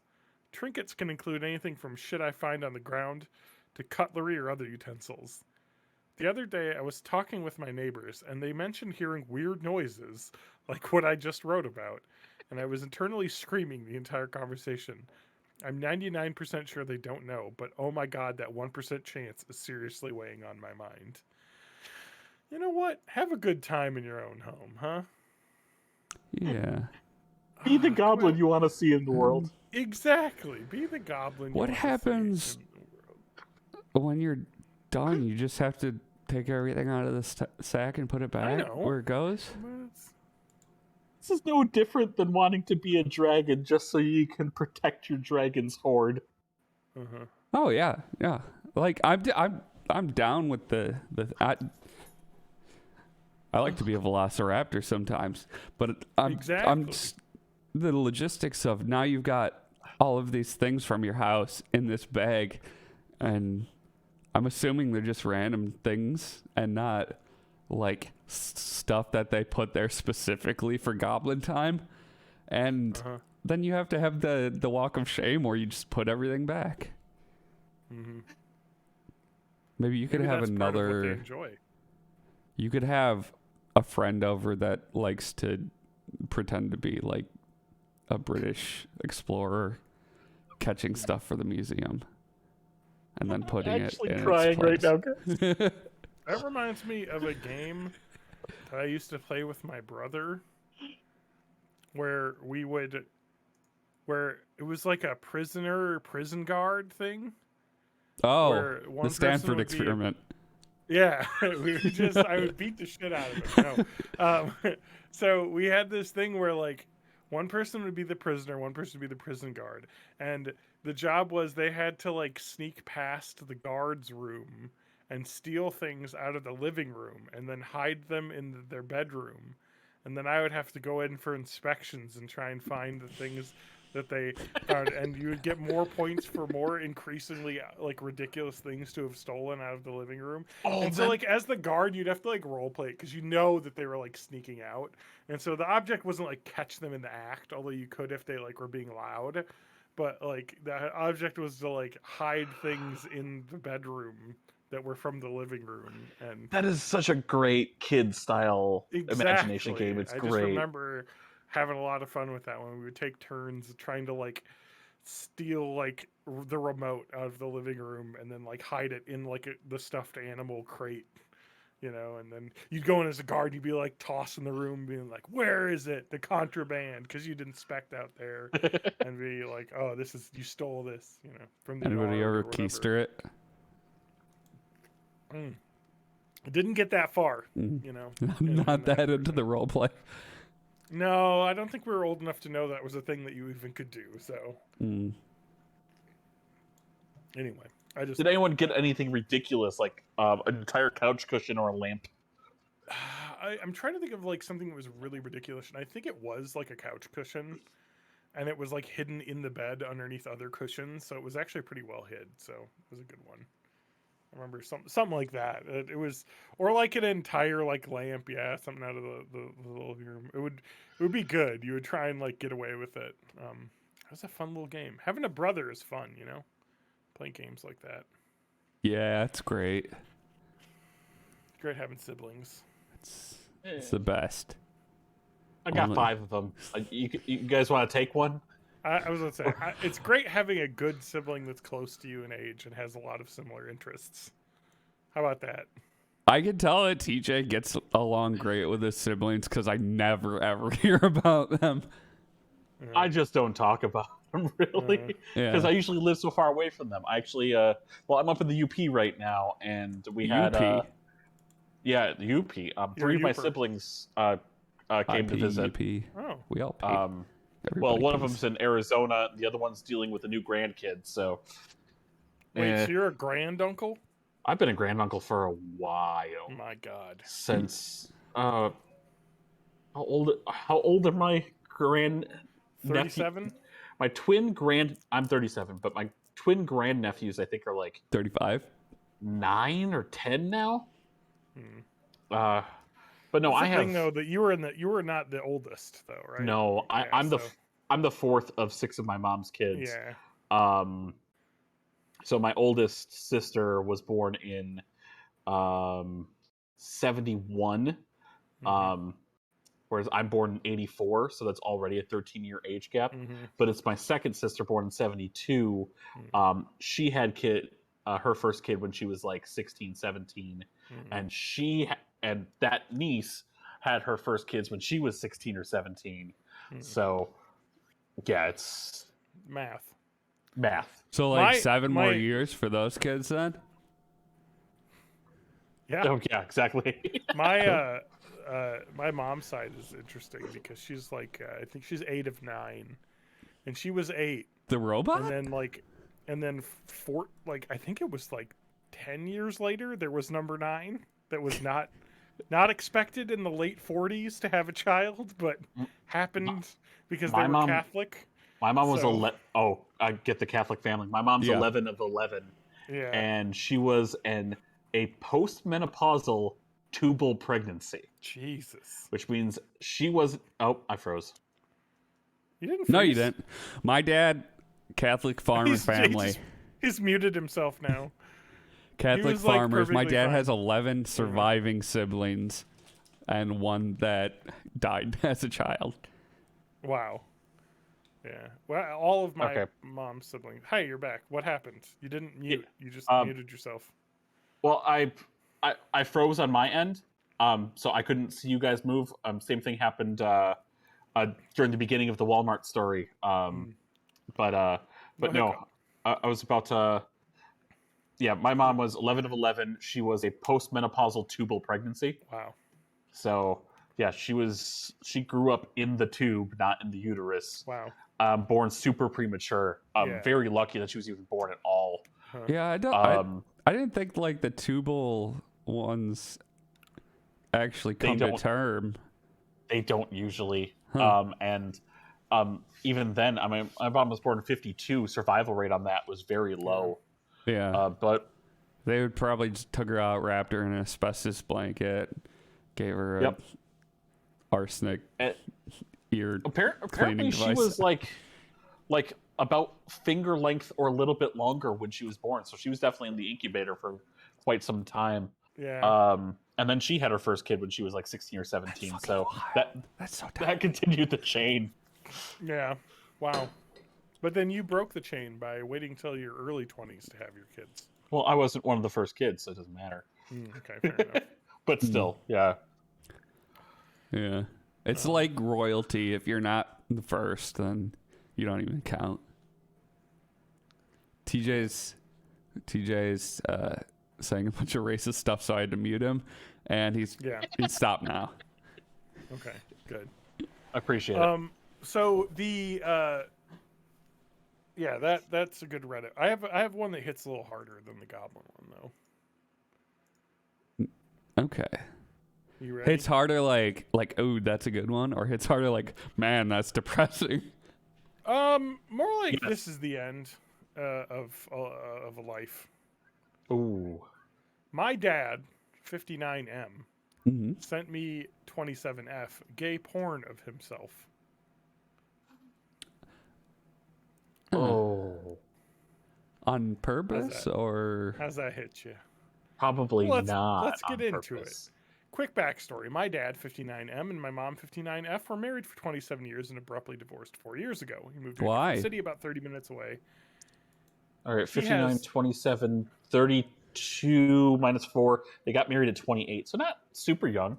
Anyway, he has 2 roommates who are younger men. Yep. Okay, so he's the bear. Got it. About 3 months ago, I, 27F, made the discovery that my dad was gay with one of his 22M. That's 59 to 22. Oh, he's got a young cub in there. Yeah. I made this discovery on accident and didn't mention it to my dad. I'm pretty sure he knows I know, though, at first. I was extremely shocked, but as long as my dad's happy, love and accept him and whoever he chooses to love. Yesterday, I received a video text from my dad. I'm on vacation visiting my in-laws, so I didn't view it right away. When I sat down to look, it was a video of his roommate performing oral sex on him. Mm-hmm. My heart sank, and I felt sick to my stomach. Obviously, no one wants to see their parent like this, and it was deeply disturbing. I immediately called my brother, 26M, who had already told about my dad being gay. He just said not to respond to the text, so I didn't. About 40 minutes later, I received from my text from my dad saying, "Oh, forget that you saw that." I told him I had already I told him that I already deleted it and that I love him and I already knew he was in a relationship with his roommate. He brushed it off and apologized and asked how my day was going. I am just unsure where to go from here. I'm not sure if I can ever have the same relationship with my dad. I'm worried things will be very uncomfortable between us going forward. My husband thinks he did it on purpose. Which I don't. Which I do not believe unless is the there's case. a lot of weird details that we're not hearing. Yeah. I doubt it. My brother thinks it was an extremely bizarre and it was an accident. And I'm just very angry. I don't want to be, but I am. I just understand, how can you be so careless and send a message like that? Has everyone had a weird situation like this happen to them? How should I proceed going forward to maintain my relationship with my dad, who I love very much? Now, I could tell you, as a shitty iPhone 7 user that doesn't have a headphone jack in it, that it doesn't take much, if you're already kind of in things, to accidentally hit the share thing, not know that you pulled up the share menu, and then maybe just push this against your body, and maybe have hit the button that says send it via text to somebody. Yeah. There's no way this is intentional. Is that and the dude is 59. Like, of course he's gonna fuck up with technology. Exactly. Is it gonna make the weirdness go away and the uncomfort you're feeling? No. That's gonna happen. It exists. It's a real thing. Fucking sucks, but that's what it is. I definitely have sent like bad things as well to people via email by accident. Like, cause you like copy and paste something, and then you like send an email, and you just get that trigger finger to accidentally send it. Like, I'm trying to think of it. I sent this to a will remain unnamed local venue, but it was a post of I think it was a Gawker. Was it the Brink Lounge? Post. Yes, I think it. But it was a Gawker.com post about how this celebrity had accidentally posted a topless photo of themselves, and I had meant to send it to I forget who it was. I think it was. I think I texted it to Adam, possibly. I don't even remember, but I had still had it on my copy paste, and when I went to copy paste like a detail that I was going to, that was the link that was copied, and there was no weirdness. I just said, "Oh, sorry, that was the wrong link. Somebody sent that to me. Here's the actual thing," and it was never weird, because here's my thing: shit like this happens. This is the absolute worst thing you could do. But it definitely can happen. It sucks, but I wouldn't say the absolute worst. Like, yeah, hey, if you have parents, they probably like to fuck. Yeah. So, well, they definitely have at least once. At one point, yeah. Like, and I don't know, it would take a while to get the weirdness out, I guess, but I don't understand why you would be angry about it. Yeah. Now, I've laid in my bed scrolling Reddit, and sometimes when you start dozing... Was that when your arms were broken that one time? You're going to reference that. I'm glad you're not going way back and referencing Jolly Rancher. I don't think I know you don't want to... I'll have to check. I'll have to catch up on Best of Reddit sometime. Yeah. Jolly Rancher is kind of like you need ear bleacher, mind I bleach. don't after know what you're talking about. So this. These are Reddit stories. you guys didn't get my Stealth Christian reference earlier, and No, and I'm glad I didn't. I and Spanky intentionally would have don't gotten know mad. anything about Christian because it will either make me really sad or make me accidentally canceled somehow. Yeah, As long as I'm that's true. ignorant, I'm totally safe. But I know I've hit the share button before, and it pops up a bunch of things. And one of the quick links is sometimes airdrop to my wife, and sometimes direct text message to my daughter. And I sometimes view inappropriate things on Reddit. I mean, who hasn't? It's a I mean, great I place to know. Exactly. find that real like creator, and that small batch, artisanal And porn. as I John don't has know what you're always talking about. as John has always said, if you want to Definitely hide never heard of that. if you want to hide things on the internet, do it in the middle of a podcast because no one listens to these things. Yeah. Exactly. So this is where I publicly will now say something like "No lives matter," where I hope for human extinction. But that was I will publicly say all lives matter except for yours. I think that's actually more problematic, John. What? I would say But saying all all lives lives matter matter. will probably get you in more hot water than just saying you want to kill all humans. Wow. How about all dogs' lives matter? That is true. They're all good I boys and love my girls. dog so much. We went to the dog Tabby and Jack's on Monona, and I saw 3 incredibly good boys. There was some sort of dog that just got out of a groom and was extremely happy to see its owner, and so I got to witness that. And then there were 2 big boys coming in for a grooming. It was a English bulldog and a French bulldog, and they were so animated, and all I wanted to do was pet them very much. And And they Lauren wouldn't doesn't shut up allow me. about how much they hate the German Shepherds. But my wife won't let me take Judy to the store because she's afraid that she'll act bad. But I love our dog, even though she's dumb. Yeah. Anyway. Yeah, we were playing Quiplash here with all the siblings here today, and we had a lot of dog-themed prompts, weirdly enough, in one of the games. And one of them came up that said, all dogs go to heaven, except, and I think I was The against my police dogs? sister. My sister mentioned by name the 2 Cocker Spaniels that my mom had that died before she did, and but I was the person who was putting the other prompt, and I said JFK. Nice. Nice. Nice. I almost quiplashed that, but someone voted for the Cocker Spaniels. I'm like, no, those were the sweetest dogs. I got another relationships. The last one wasn't about well, I guess no. The one before was. the It dad one between wasn't a about relationship with and also their fucking the one before it was not. The goblin one was not, but the relationships. You said that one Goblin was was great, our though. ships too. It was, but I think Okay. that was too interesting. That was more of like a relationship between the neighbor, I guess, if that makes sense, because I said the neighbor talked. Oh, yeah. Anyway, Yeah. this Or the one's about a relationship wife. between you and your trinkets. This is a wife and a husband, and this one was posted on October 31st. So take it as you will, but it's been a while since we've done these. So let's talk about this one. My 33M wife 30F thinks our house is haunted and wants to sell it and move. So let's see. We think it's haunted. As I was typing out the title of the post, it hit me how ridiculous it sounds. But this is real, and I'm at a loss, and I don't know what to do. About a month ago, my wife and I were out on a date. We had dinner and finished a few bottles of wine. So we were going to walk home. We passed this neon sign for a fortune. This is made up. Neon sign for a fortune teller or tarot card readings or something like that. We were both pretty drunk and decided it would be fun. I've never been to a fortune teller like this before, and I don't believe that this stuff. But I like horror stuff and Halloween, so I just thought it'd be something fun. Anyways, we get there, and the lady asked a couple questions, mostly directed at my wife. Then she started asking me some stuff.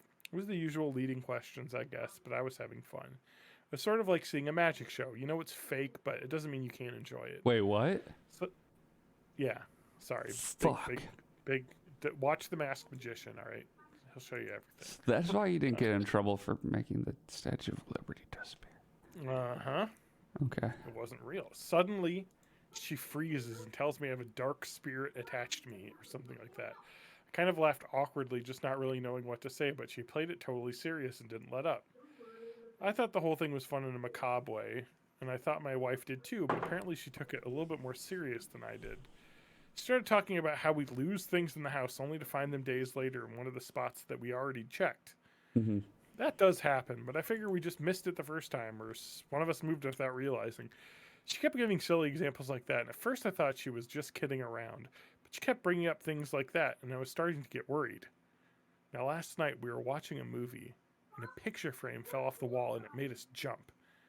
It scared me, but I laughed once I realized it was nothing. My wife freaked out and started saying the house is haunted. His fortune teller is right. She was getting mad at me for not saying anything. I think I was just in disbelief. How does an adult believe in ghosts still?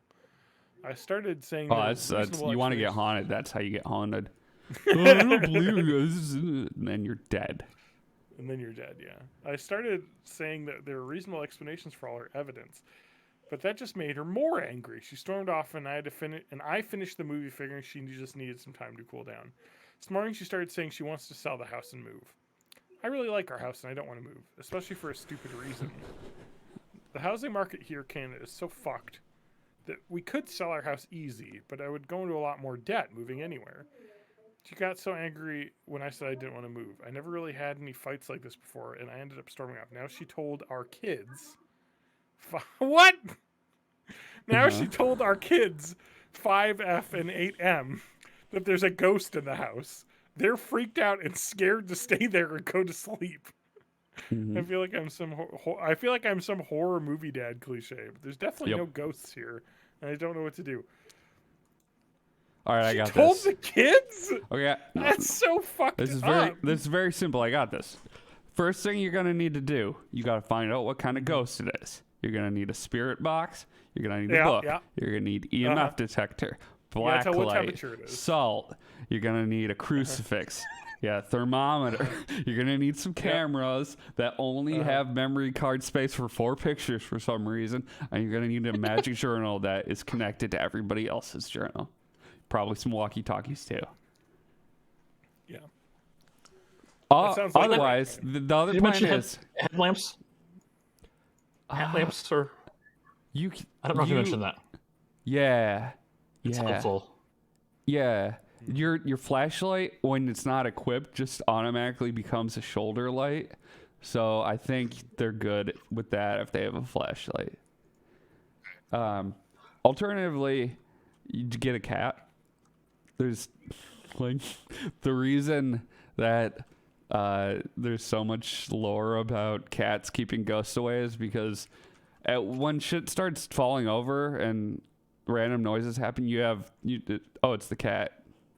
Exactly. That's what I was literally going to say. I was like, this is why you have a cat, because then you'll never worry about being haunted, because it's just a cat. Yeah, just fucking around with something. I mean, there's a problem when you involve the kids in something. Yeah, like that's this. where it got like make them scared for the reason this. This is a little bit less funny now because there's kids. It's like involved. Irrationally scaring children. So let's do the standard Reddit advice for anything like this, and mix up the words because Reddit likes doing that. So it's delete your lawyer. Yep. Hit like the TJ Facebook. was talking about earlier. Delete your lawyer, hit the Facebook, and hire a gym. So there you go. Yeah, like my father. He can draw blueprints. He can foreman job sites. All kinds of stuff. What did you guys see that? It was going around Twitter the other day, but Matt didn't see it, but TJ might have, because I know Matt doesn't go on Twitter. I love Twitter. Which one's that? That's the short video one that sells all your data to China, right? That's all of them. Thanks, Matt. What was that? Oh my god, I love how I just Googled insane drive-in theater job rules. Oh, I don't think I saw this. So this was Maybe posted This is the Benji's Drive-In Theater in Middle River in Baltimore. Oh, They yeah, had, Benji's. Well, maybe I did see this. Go ahead. They had someone had posted their, like, yeah, here we go. Their I'm gonna go through their conditions of employment policy. I've seen this on anti-work as well. Yeah, Blue Ink Limit. Nobody wants to work anymore. Mhm. DBA, Benji's Drive-In Theater. In order for any applicant to be considered for employment, you got to be willing to comply with the following and fully understand these policies are strictly enforced. There are no exceptions made to these policies. To reject these policies, please do not apply. They're telling people that are thinking of working here these rules before even applying. This isn't like a, you work here, here's our company boilerplate employee policy stuff where it's like we can fire you for any reason. You can never use social media, all that stuff. You must initial the first page where indicated and sign the second page verifying you've read and understand these rules. This policy applies to everyone. All right, here we go. Let's go through these rules. This is the 6 rules for dating my teenage daughter or whatever. What was that show called? John Ritter Dies. Got it. 7 John rules. Ritter dies in the end. 7 rules. 1, be Only at work 7. on time, ready to meet and greet the public. If you do not show up for work, it will understand that you have quit with no notice. The only Wait. exceptions will be in compliance with the rules. Okay. Can you refresh me on the phrasing of these are rules for people that are applying to the job? Well, so they're telling people that they're applying. If you object to these policies, do not apply. These are going Okay. to be the conditions of working for Benji's. Okay, that's. Drive-In theater. I mean, yeah, I'd like to know before. They're letting you know applying. ahead of time. Okay, that's courteous of them. Be They at seem like work great on people. time, ready to meet and greet the public. That's fair. That makes Uh-huh. sense. You got to be on time. Yeah. If you do not show up for work, it will be understood, and this is in bold, you have quit with no notice. Okay. So if you're The only sick, exceptions will be you're fucked. Yeah. Well, no, we got rule number 2. Okay. If you do not come into work because you are sick, or you must leave work because you are sick, you must be examined by a licensed medical doctor and provide to us written, verifiable documentation that you are healthy enough to return to work. This business is not responsible for any expense incurred to have this done. However, this business would consider advancing you the funds from your pay to allow you to comply. I have a feeling the pay is not going to be enough to pay for this kind of visit, but let's I'm assuming this continue on. place also does not offer health care Oh, I'm as sure. part of the benefits. And were they specific about what kind of healthcare provider? Could I have just like a dentist friend say, yeah, he's sick? It's a I have a licensed license. medical doctor. Okay, anyway. If you do not, I love this though, because if you do not come to work because you are sick, or you must leave work because you are sick, you must be examined and provide its documentation before you're allowed to return to work. So basically what they're trying to get at the point of, well, we don't want people that are sick coming into work. So if you're going to say that you're sick, you have to have proof that you're not sick anymore to come back in, rather than like proof that you were actually sick. You know what I mean? Okay. I But like what they're that. basically doing with this policy is they're saying if you're sick, just stay at work, because it'll be way too difficult for you to leave work and then come back. I think I posted something on Twitter like early COVID that Yeah. kind of said this almost exactly. Is that, if you're, blah, blah, blah, blah, I will just never claim I have Yeah. COVID. I have to go Why to would work. you?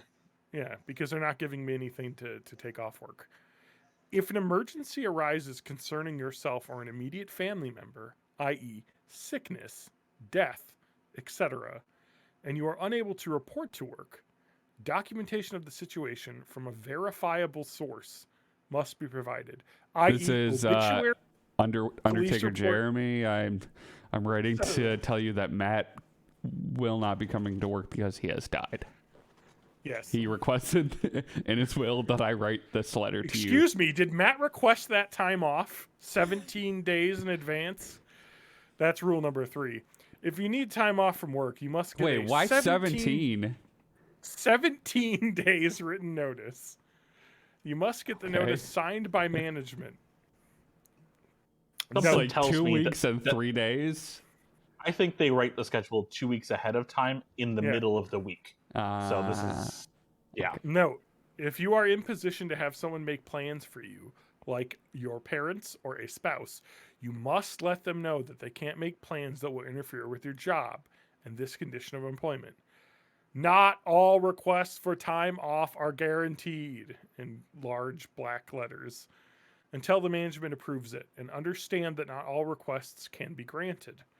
Approval is granted for specific reasons. If your plans cancel, so does the approval. What position is this for? I don't know. Any position there. At a drive-in theater, so working in like the fucking Okay. concessions or ticket taking or whatever. So hopefully like teenagers. I understand some of these if they're like kids, teenage stuff. Yes, like, these are definitely teenagers because we'll get to rules about like drop off, pick up. Anyway, important. If the employee schedule is completed and you see that you are not scheduled for certain days on the completed scheduled, you are still expected to come into work if you are called. Wait. If you make plans on days you are not scheduled and you are called into work and cannot come in because you've made plans, you are in violation of the rule. If you want to make plans that are not flexible, request it 17 days ahead of time. I'm pretty sure that's illegal, right? Like, if So you're what they're if saying you're is that required to you be are on on call, call. you have to like be paid some on call rate the whole time. Correct. My brother is a pharmacist, and he gets paid an on-call rate. My mom, who was an ER nurse, was paid an on-call rate to stay in her house or within 30 minutes of the hospital so that if they need to be called in, they will be there within 30 minutes. That is literally something you have to pay people for. I don't think in most states there are any rules against this because places are insane and wouldn't try and get away with making people do something like this. But in the post like economic crash, like unemployment, you could get away with forcing people to put up with this kind of shit. So a lot of the laws benefiting the employers that turned almost all states into at-will employment states probably have a condition that says on-call isn't a necessary pay. Isn't necessary to be paid for. We must be able to reach you by phone on short notice. If you are not reachable or unavailable, you have not complied with this policy. So if your phone died on a night when the place was open and you weren't scheduled to work and they called you and you weren't able to come in, you're going to be in trouble. If you can't afford a cell phone, you can't have this job. I know. Well, no, you could. You just need to be someplace where there's a landline. Anyway, if you are caught stealing or in any unlawful act, you will be fired or dismissed for breaking this policy. Now, is that specifically stealing from the drive-in, or like if you go to Kmart and steal some slippers? Just because it's the only thing that gets you excited. Yeah, right. You just get excited. And policies or failure to comply, here we go. This is insane. If you are caught stealing in any unlawful act, if you are fired or dismissed for breaking this policy, groundhouse rules and policies, or failure to provide this company with a minimum of 2 weeks written notice of your decision to depart, will result in our applying any legal and or financial remedies afforded to us under the law. Not giving them a 2 weeks notice is something that you don't have to do. There is no legal or financial remedy that they can get from that. It is not required. I'm going to let everyone know right now. Everyone know that they do not have to give you 2 weeks notice. You do not have to give them 2 weeks notice. That's what at-will employment. Yeah. It is a courtesy to do so, and if you feel like you can give them that, that's a nice thing to do. But you don't have to if you can. Do you think people ever actually call previous employers? Because like I've always heard that you don't have to, but like it's gonna look bad if the new place you're applying. So they do, and I know that at least most actual like companies with HR will not give you any details about a previous employee because they can get in legal trouble if they say something that causes. So it's just like, hey, tell us about. So what this they will employee. do? What they will do is say So what they will do, and I've talked to HR people, and this is how this works: is they will say employee X started work on this date and ended work on this date, and that is all they'll tell you, just to confirm that what they wrote on their. They'll just give you like the confirmatory details of what they wrote on their resume. Like, yeah, they work from We here wish to here, them and luck this was on their their future title. endeavors. Exactly, because there is zero benefit to them fucking with you after you've run.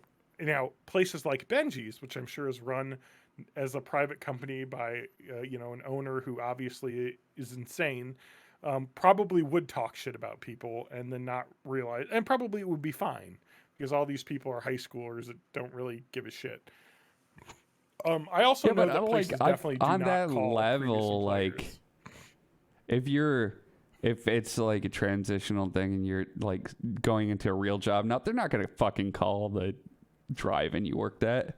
Absolutely not. If you're like trying to get another job like that at like GameStop or Culver's and stuff, like unless if you're doing manager stuff, like I feel like they're just like whatever, like. Yeah, definitely. I've never been part of like the hiring process. I mean, I've helped with interviews with employees, but that's different. Like at least at most big companies, like the HR people take care of all the background checking stuff. And I think they even have like third-party background check companies call HR just to confirm that this person was employed by this company from this date to this date, just to make sure someone's not lying on the resume. That's it. That makes sense. That's it. They're literally just like, okay, they said they worked here. And they're like, yeah, they worked here from this date to this date. This is when they left. Okay, cool. Awesome. Done. Check that box. Anyway, so you're expected. So this is insane. Proper termination of employment is to provide management with written notice and a photocopy of your notice that will be signed and dated when received by management to be retained for you for your records. Consider not coming into work is quitting without notice and can cause us a very big loss of income. Also, non-return or willful damage to items the company provides you will be pursued. I know, like, I give a shit about your income if I'm quitting. Like, if it's not a job where you're like getting commission or your salary is based on how well the company is doing, or you're like paid in options or something, like, who gives a shit? Yeah, we are. When I left my previous job, it was really funny because I wrote my 2 weeks notice or whatever, for my boss, and I'm trying to think of if it was more than 2 weeks. Anyway, I already had accepted an offer at a new place and had my start date, and I told them I needed 2 weeks, and they were like, yeah, that's fine. And so like I came to my boss and I was like, hey, can I meet with you? He's like, oh, you're not going to leave, are you? And I was like, actually, here's my resignation letter. He was like, oh, really? I was like, yeah. And I was like, shit, dude. Like, it was so funny. I was like, you guessed it. Because a lot of people were leaving that company at the time. It was almost like they weren't paying me enough for what I was doing. And that always sucks when, like, if your manager is like cool, but corporate's like, shitty and like other people are leaving at the same time. And I talked to him about this. I was like, I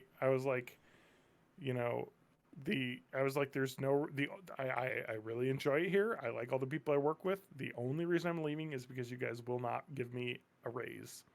If you will pay me as much as this new job is going to pay me, I will stay. But that is, you know what I mean? And it's like, yeah, we can't do that. I'm like, well then, it's been great.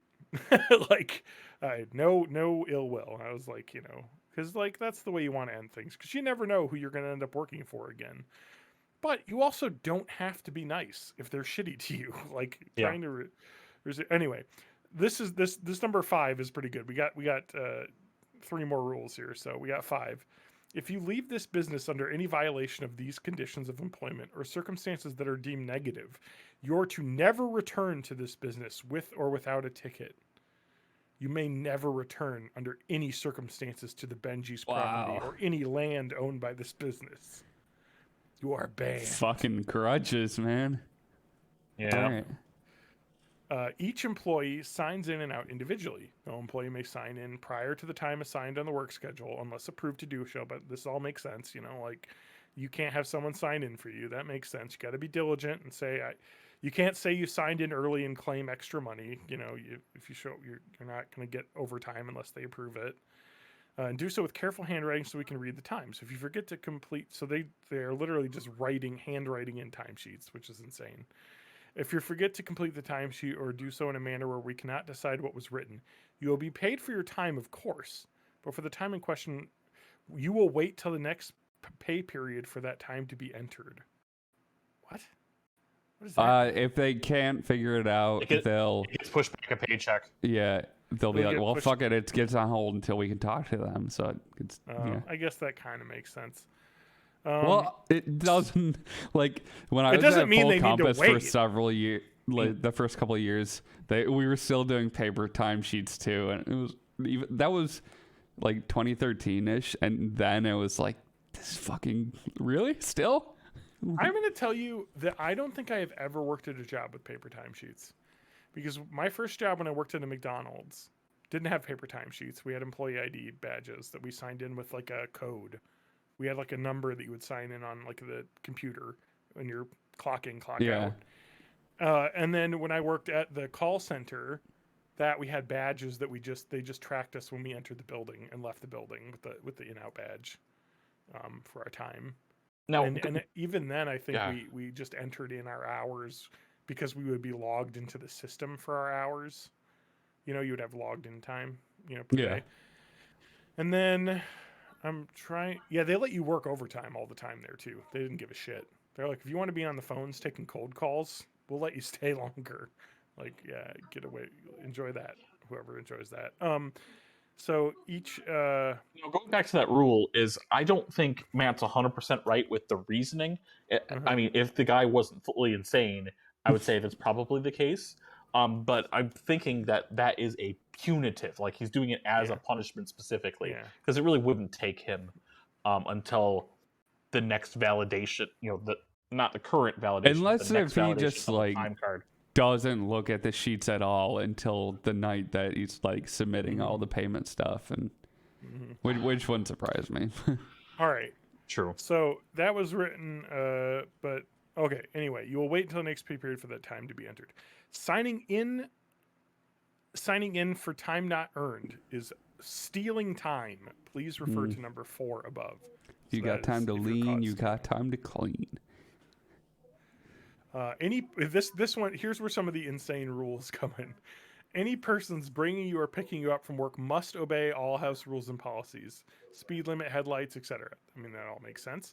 To be sure anyone is properly informed, as it is you that will be held accountable. Persons under the age of 18 cannot walk out of the theater after their shift.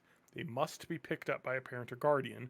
We must have their written permission to leave with another employee or anyone who is not the proper guardian. I mean, that all kind of makes sense. Liability things, yeah.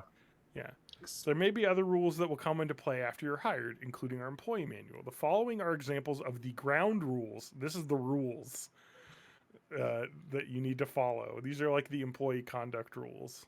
There's some great shit here, by the way. No cell phone use is permitted when you are working! ! All cell phones will be in your car or in the possession of the management, except for work breaks, and will be returned to you at the end of your shift. No exceptions, unless otherwise provided in the employee manual. How's that sound? I mean, that sounds right? It takes the entire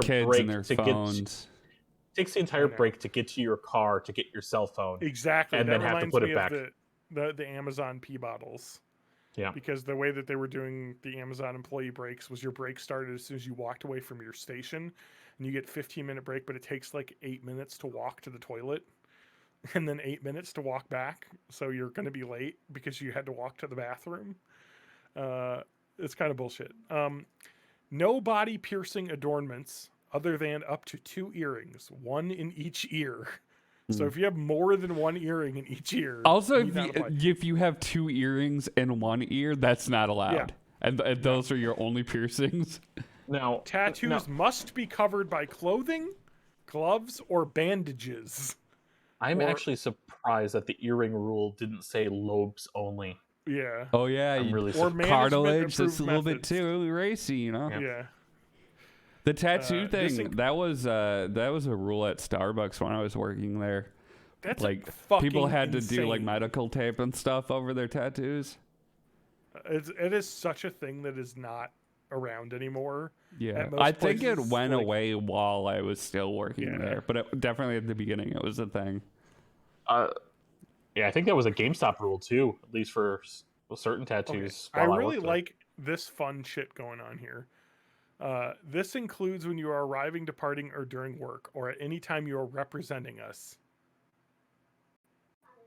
That could be any time because of shitty employers. Yeah.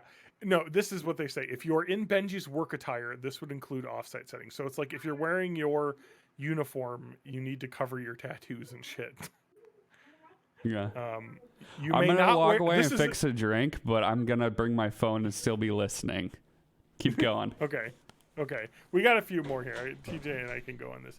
Yeah. You may not wear any attire that indicates the Benjis in any Royal Farm store. Do they have like a beef with another Wait. place? It sounds like I have a beef with it. I mean, because that sounds like a local grocery store. Like, what the fuck is this? All right. Strict dress codes apply. This is in bold. This is the last time they bolded anything as well. Just lead me to think that they gave up because we still have like half a page of rules here. Yeah. Fashion statements like wild hair colors or the latest trends may not be appropriate for this business. Certain hairstyles may require the use of a hairnet or hat. All attire and styles must be deemed appropriate by the management who has the hold up. final say. Certain hairstyles, they're talking about you can't have black hair. Exactly. That's 100% the case. Yeah. These goddamn fashion statements. Ooh, Oh, Matt, we can hear your phone. Oh, this one? yeah. Talking about Yeah. you can't have black hair. If I put that up there and I unmute this, Yeah. can you hear that too? Oh, yes. Yeah. Oh, please stop. Thank you. Ear cancer. Okay. I just like that all attire and styles must be deemed appropriate by the management who has the final say. No shortcut shorts or low waistlines or I'm showing surprised of they just don't say undergarments no short pants.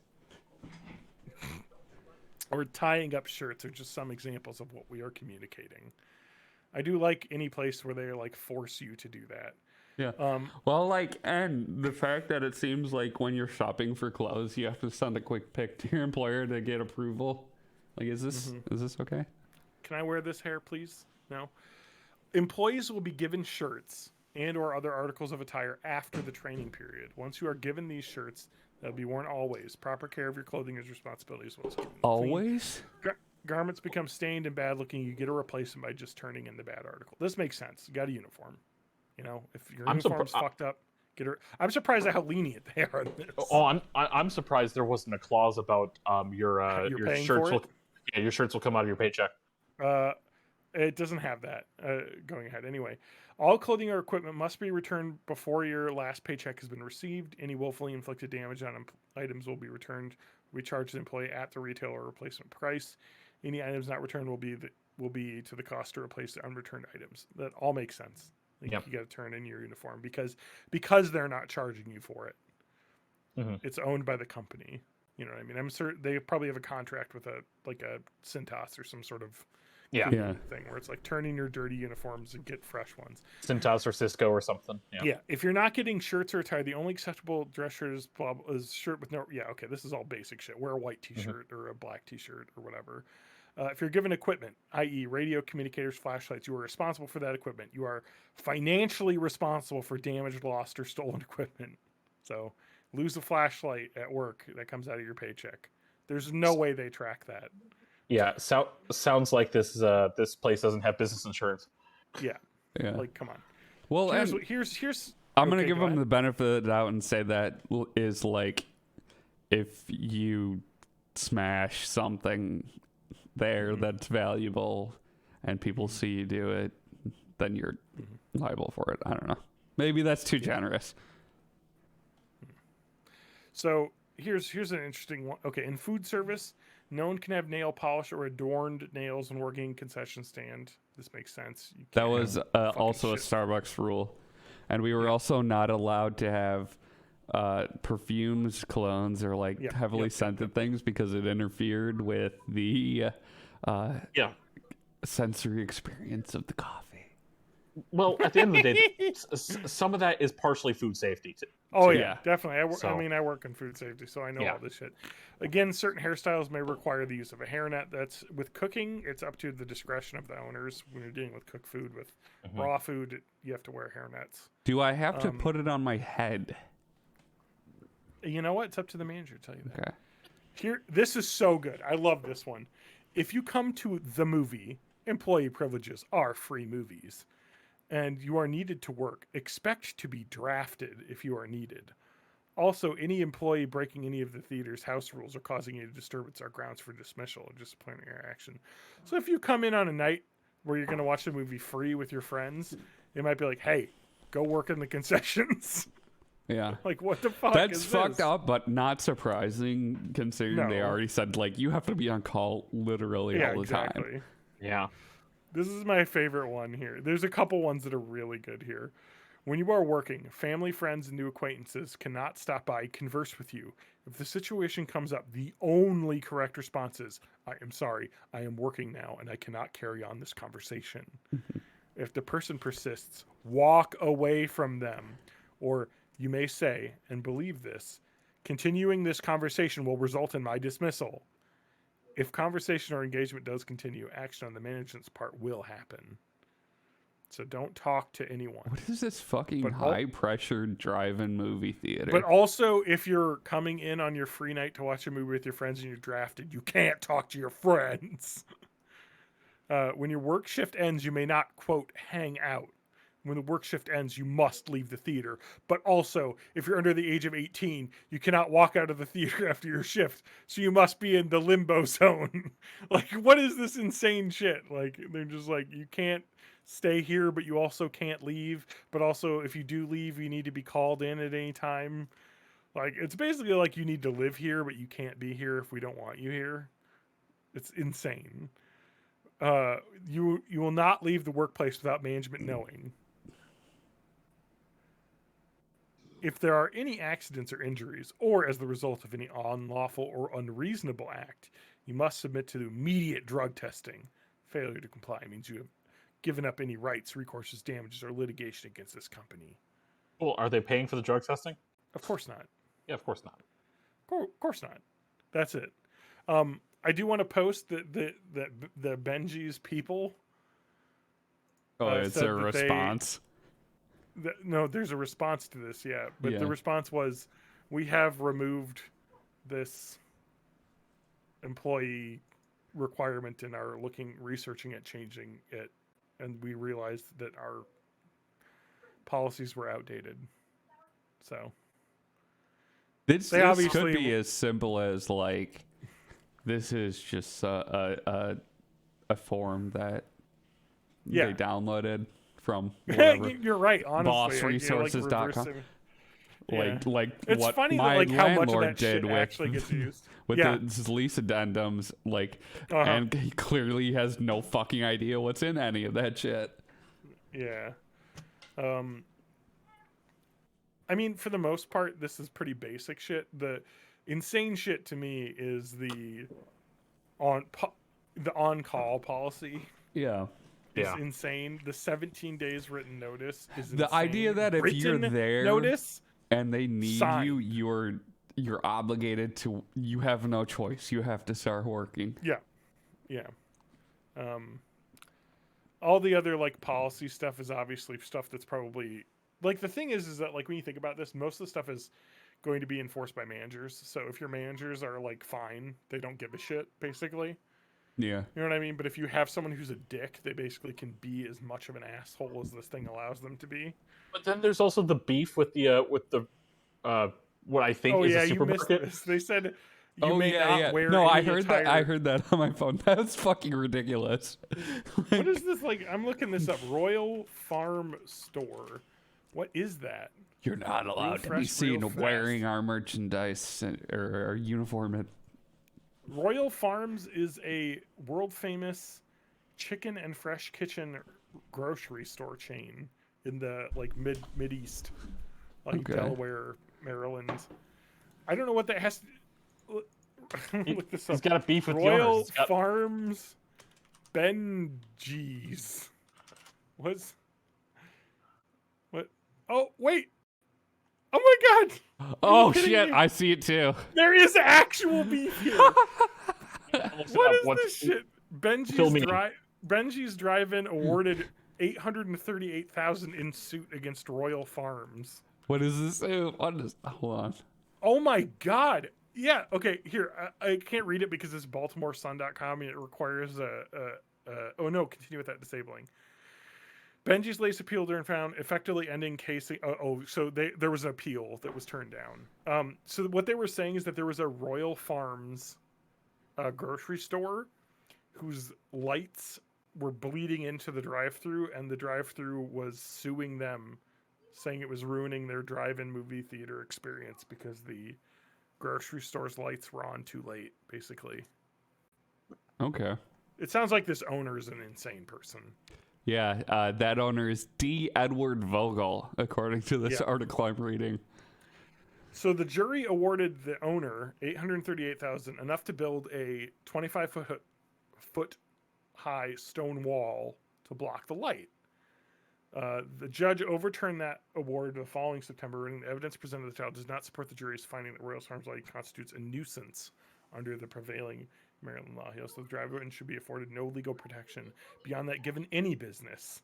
Like, yeah, it's not, they built it next to you. You know what I mean? Like, So this is where tough the you build, well, you pay that- for your own fucking wall.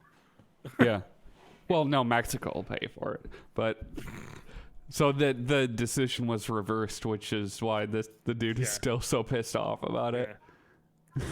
Fucking Having spent the That- majority of my life trying to preserve this genuine piece of Maryland's roadside history, Vogel wrote in an email, it is difficult to accept the extent of the government actions and inactions to thwart it. I The love little small guys live town by the feuds. rules. The big guys blatantly and arrogantly ignore them and win. Yeah, the This big is guys not a like good day Royal for Benji's Farms Drive-In Theater. grocery chain. Oh man, So this is a good thing before you we- brought us. I Yeah, enjoy I can't- this. I love this fucking beef here. Like, I just it's just an innocuous line in that thing about like how you are not to wear any attire that indicates Benji's in any Royal Farm store, which is just insane to me. Which is funny, and I'm sure this comes up because How do you enforce that? well, the grocery store is right next to the drive-in, so I'm At least the assuming one employees location. probably stop by there to pick up food or something. You know what I mean? Before. or after work. Oh, this is a backdoor way of like, don't grab that shit on the way to your shift and give them Yeah. money. Yeah, exactly. Yeah. Don't patronize that business. Fuck. Or if you are, you need to change clothes at work. Do you think into they're your really work just mad shirt. about the fact that people go there before they go to the theater to get cheaper candy? I know, right? maybe. Dude, man, there are multiple ways of doing this. There was I think it was the drive-in theater, Monroe, Wisconsin. So the drive-in that I used to go to was Get Skyview Drive-In, and and it's kind of shitty compared to the one that's. Is that the one we saw Closer to us. Spider-Man at? No, that's the one that the one we saw Spider-Man was the Highway 18 Drive-In. Okay. The film era. Oh, okay, yeah. Speaking of, I just have to. Can I share this on the stream? The Okay. website for the Oh, I Skyview love a Drive-In. good outdated website.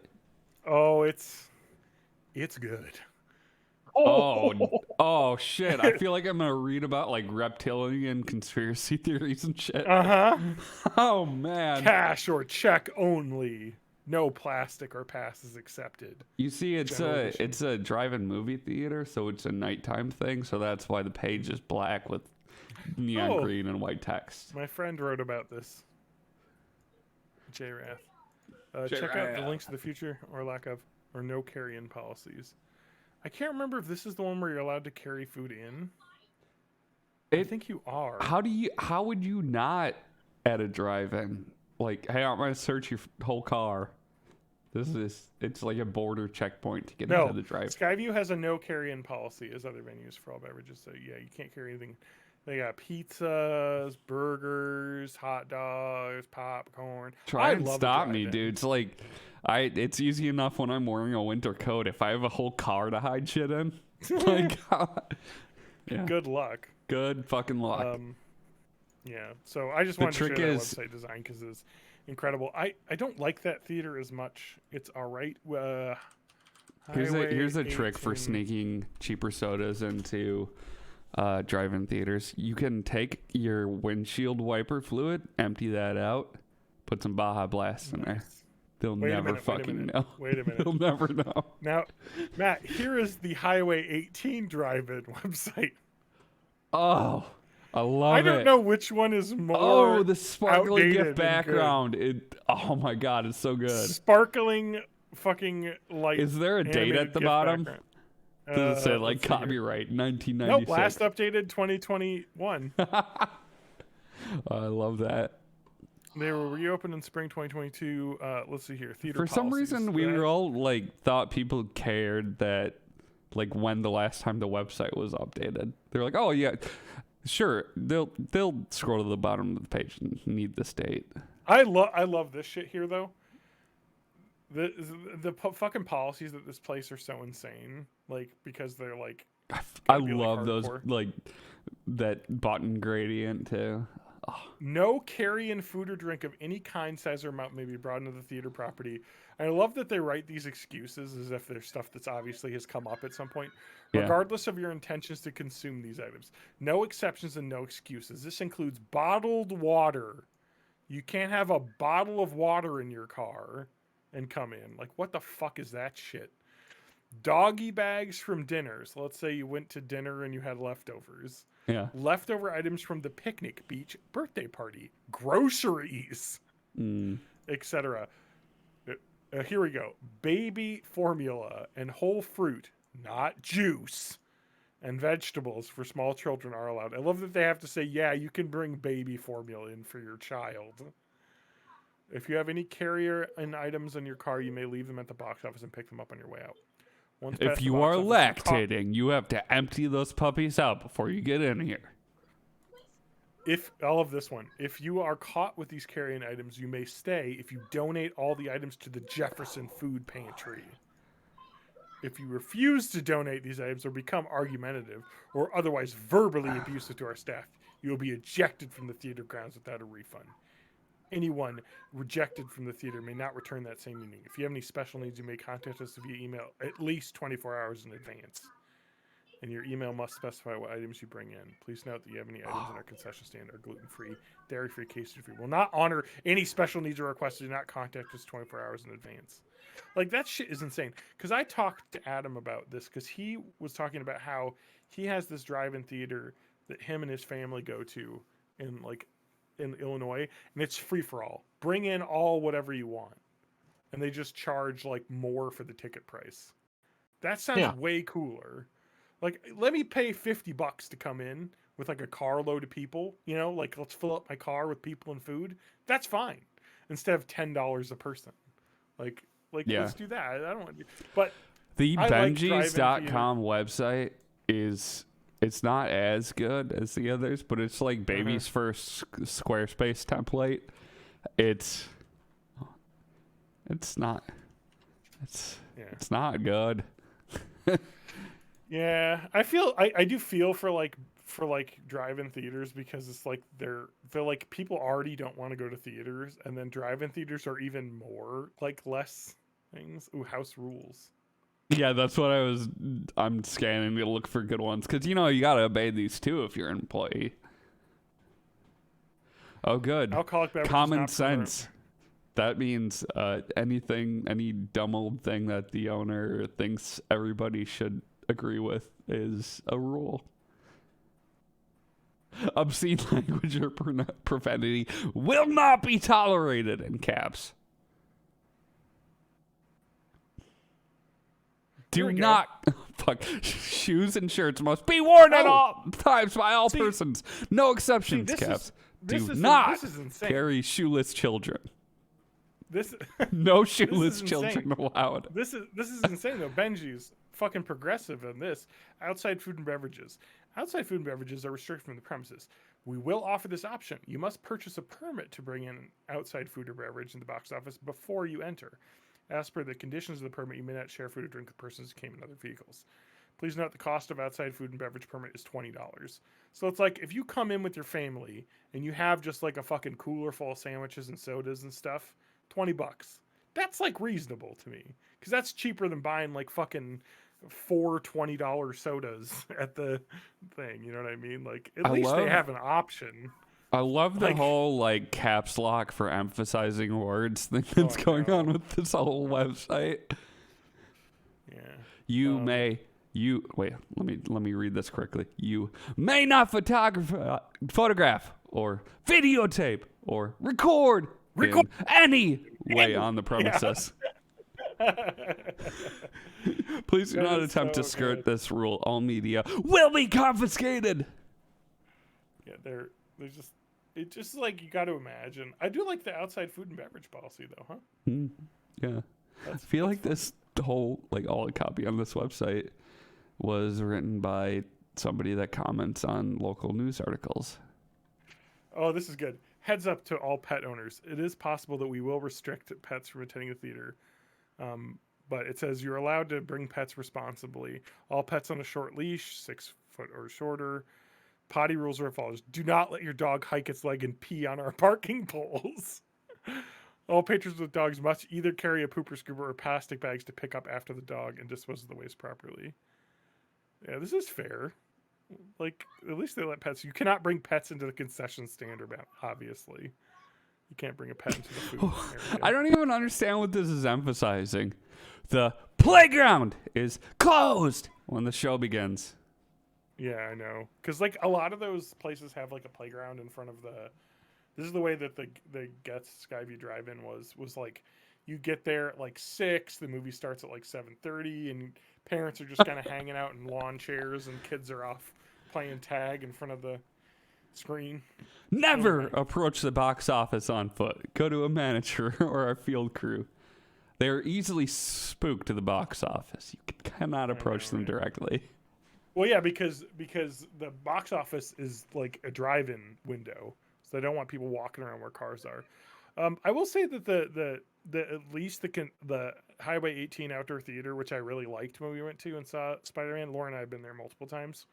Is that they do have their large sodas $4.50, which is like way cheaper than like at a movie theater, which is like what $8 for a large soda. Mm-hmm.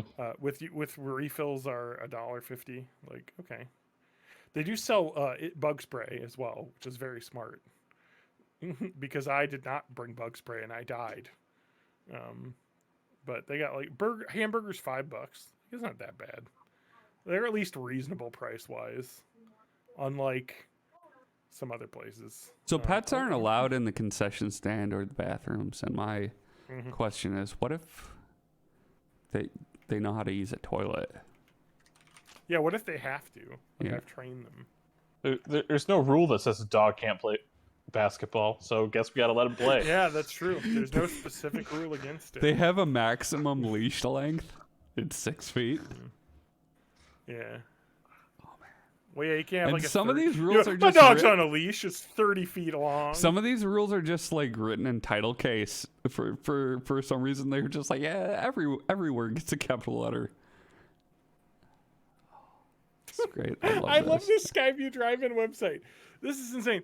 Okay, I didn't see this the other time, but it said 2022 season ended 11 December 2020. They still have that written on there, but then they also have the 2021 season started then and ended there. On another note, someone thought it would be fun to trespass on the Skyview property sometime between 7 to 10 p.m. 12 December on the late morning of 13 December 2020, causing damage to the grounds. If anyone with any information, please contact the Greene County Sheriff's Office. Thank you. Like, what the fuck is this shit? Oh, I love it. I love it. I love this shit. So, I'm on their jobs page to see what kind of like NASA level shit requires all of this, all of these rules.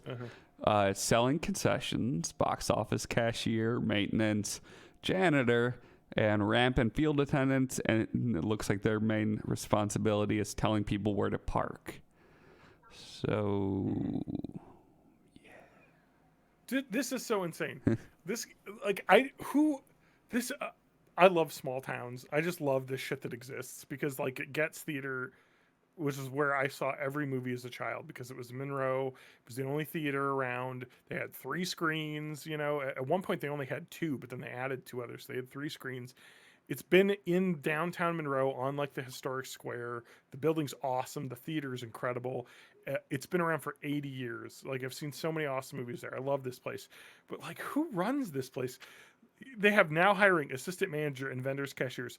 Write to P.O. Box 296, like, right in your application, or stop in. Like, what? There's no, like, online, like, thing? You have to include the picture you drew of the turtle and the pirate and just mail it in. You'll get some zoo books. I really do like the Getz Theater, though. It's, like, one of my favorite places, just because it's like a small town theater. It's just... How's the Marcus Theater's website looking these days? Oh, unchanged for the past decade. Images new, images old. They got digital projections now. I just have so many memories of this theater. I just love it too because, like, the style inside is like those old movie theater styles where it's like fucking... I don't even know how to describe it. Like, you know, like the Grauman's Chinese... Here, let me show you.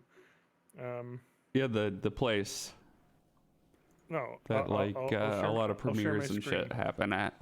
Yeah, no, but like, look at this. This is like what the main screen looks like. This cool ass fucking shit with like balconies and that's like, I don't know. It looks like a like an opera theater or something. I know, it exactly. Look it like looks a movie really theater. cool. Yeah, here's the concession stand, like very classic. You can see there used to actually even have 2 theaters on the block downtown. Let's see if they have newer photos. Images. Please sure to visit images new of seeing the new Getz 2 and 3, which were like installed in like 1996, by the way. This is another great website. Digital projectors. Oh, welcome to the new world. Hey, do you want a page with the black background and a red square with a yellow border and black text in it? Because that's what we got. I love this digital server. Movie ingested at Open Bay via portable internal hard drive and stored in RAID drive configuration on 3 1-terabyte hard drives as seen below Open Bay. Yeah. Look at this, though. You know that thing that the like digital all era began on 13 December 2011, Tuesday, in Getz 1. Evenings feature New Year's Eve. All theaters presented digital projection sight and sound. 16 December 2011, Friday, featured Alvin and the Chipmunks Chipwrecked, Sherlock Holmes Game of Shadows, and New Year's Eve. Welcome to the new world. That's my favorite Terminator quote. I love this shit. Like, But anyway, I really do love this theater, and it's just really beautiful. Like like, just like, look at this like fucking neon clock they have in the fucking entryway. I just really love this place, and it's been owned by like this family, the Getz family, in town for like forever. So I like that all of the little star graphics are, well, for one, they're completely unevenly spaced, and 2, they're definitely squished a little bit in the sides. My favorite part is it's this. Not the original. My favorite part is this. Is the number to call? Yeah, has a space between. Well, because that's how you prevent scraper bots from pulling phone numbers, because they're. I mean, that's the idea. Like people do that with email addresses too. Any like publicly facing email address or phone number, people do that. But like, it's not hard to figure that out and just have the bot delete non-numerical characters. I just think it's really cool because this theater building opened in 1931, and it still looks like it inside. Like, it is awesome. Well, and that's having that classic theater. I would And their expect website still looks like 1994. You know, that's classic. Yeah, You love to see it. it's such an interesting style too, because it's not like Art Deco. It's like like a what is that, Adobe style? Yeah, Arches it's like a and weird shit. stucco. They got like stucco arches and stuff. It's just really. Yeah, I'm a huge fan of that's cool. that. Like it's like one of those places that I think of as like a national historic place. You think that thing phone for number me. is a secret QAnon message about Trump?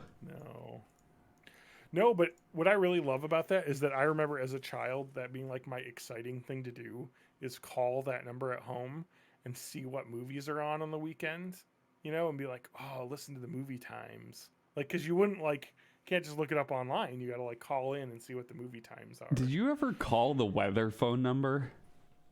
No, but I used to call did you have a library where you could call a phone number and it would tell you a story?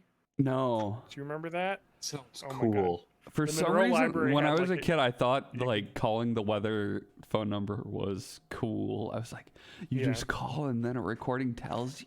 Like, Tells this you was what the weather's gonna it's be. of course before Yeah, the internet and apps and Yeah. things, but I know. It's just insane to think about that world that we lived in.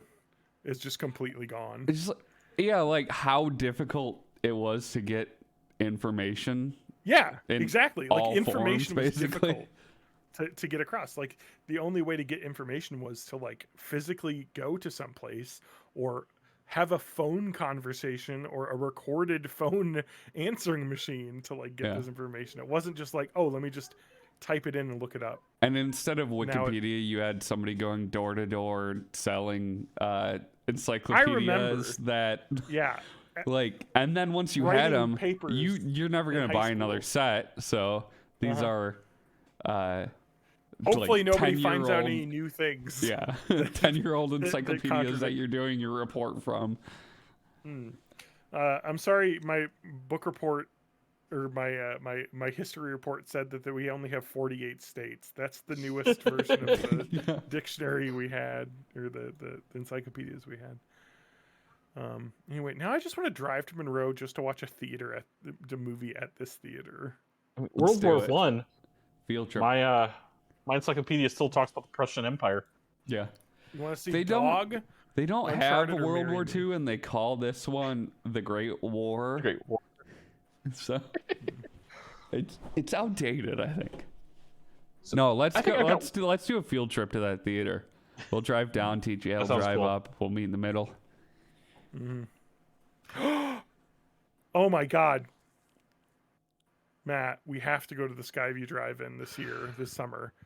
Skyview Drive-In opens May 22nd or May 2020 for our 68th anniversary, which means That's like 69, 69 but you owe one. no, it's 69th continuous season under the stars. Oh fuck! We've got to go. Nice, Season 69, baby. nice, nice. And you know what we have to do when we're there? Bring in outside food items. Yeah. Hell That's totally yeah. The thing is what you do is you buy the like candies in the box at like the grocery store, and then that way when they like walk by and you're eating it, it's the same candy they have there. No, and they what don't know. what I used to do is I'd go to Marcus Theaters on one of two $5 movie nights that I could go to every week because one was just like $5 movie night and the other one was $5 for students, and they never check to see how current your student ID is. I was about to say, as long as you look like you're in your like 20s or 30s, they don't give a shit probably. Yeah. And honestly, they probably don't give a shit anyway. But on those But nights, just say- there was a Mexican grocery that I would go to on the way, pick up some of that like real sugar Coca-Cola, and maybe some spicy candy. Oh, so good, so good. And, I had a friend, and it was like this store was like super cheap, so it was like spend $1.50 on your movie snacks and go to see a $5 we movie. used to always sneak in candy to the movie theaters in Platteville when I was in high school, and my friend bought deli meat, Carl Budding deli meat packets, and just was eating deli meat. And I was like, all right, because he was like just an insane like workout guy. Yeah. You know, Keto. he's like, well, Oh, I can Swole. eat meat. You know, Go get keto swole. circa like 2005. Anyway, all right. We need one to end. I got one small last thing, and then we'll wrap this All right. up. All right. So this is something I just found on Reddit r/TIHI. Thanks, I hate it. Originally posted to r/suspiciously specific. My 36F husband 41M has some disturbing requests for after he's passed away. Okay. This Is one, this about the skeleton? kind The of. skull with Yes. the eyes. Yes. Oh. I thought we did this on the It sounds like podcast. this person's just a prude. Oh, maybe. Anyway, go ahead. Describe what this person okay. wants. Yeah, this one is really bizarre, and I'm sorry ahead of time.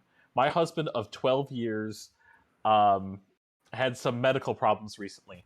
The topic about end-of-life plans came up, and I asked if he wanted to be buried. He didn't want that, nor did he want to be cremated. My husband wants me to have his skull taken from his body and cleaned. Now I'm remembering this. Yeah. Then he wants that skull put on the mantelpiece in the living room. The rest of his body he wants sent to one of those places that makes the gems out of bodies and made into 2 blue diamonds. He then wants those gems to be put in the eye sockets of the skull to look like eyes. Then he can, quote, watch the family home, unquote, and, quote, be passed down through the generations, unquote. Mm-hmm. I think this is I great. don't see I a agree with problem. it. Yeah, I want it. The only problem is I can't is afford it, that but legally, it is very difficult to get. I watched this because on the episode of How To with John Wilson from this year, which is an incredible show, and you should watch this on HBO Max. It was about like Lost and Found. The episode was, and he talked to this guy who had lost his leg in an accident, and Did he find it? he wanted to keep the bone, his like foot. Oh yeah, yeah. And they were like, well, no, that's medical waste. It's a biohazard. He's like, well, it's my leg. Can't I just have the leg and then do with it with what I want? It's my body.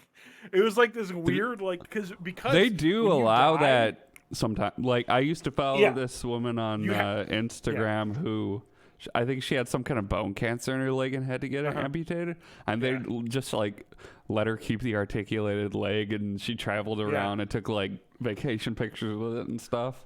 Yeah, the guy had, his prosthetic or whatever, and then like he brought it out, and he had his bone, like done up like a medical thing, his like foot in like encased in like plastic. Yeah, And he was like, yeah, here's my foot. Like I have came my off, uvula like- and tonsils and shit preserved in jars in the other room.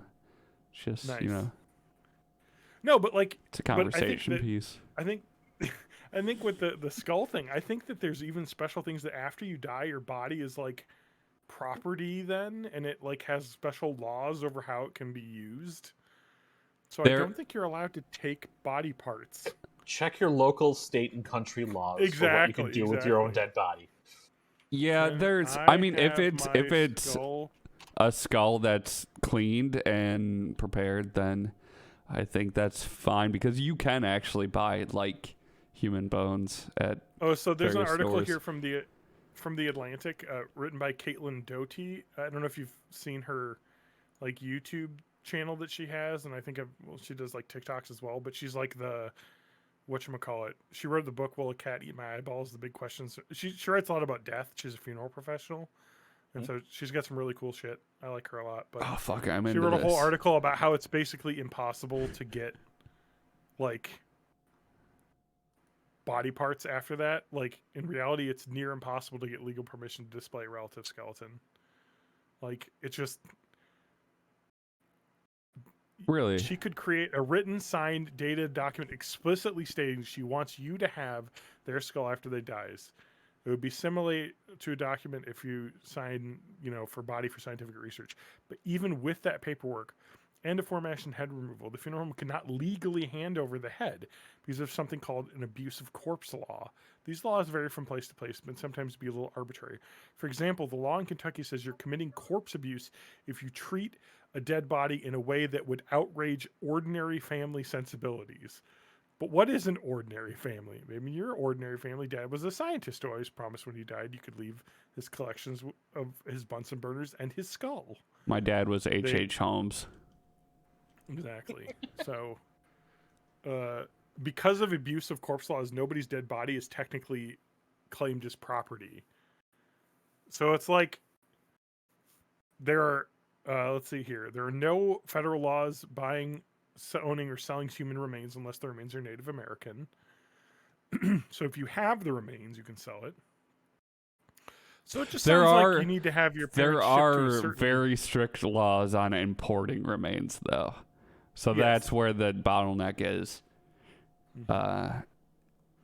Yeah, but if you like go to the Bone Room or something, which is a store in San Francisco that you buy bones from, you can get like human skulls and stuff. Even if you exploit fuzzy legal arguments in your quest to get your hands on your dad's skull, you're going to run into a big problem. There's currently no way in the U.S. to skeletonize human remains for private ownership legally. For the most part, this only happens when a body is donated for scientific research.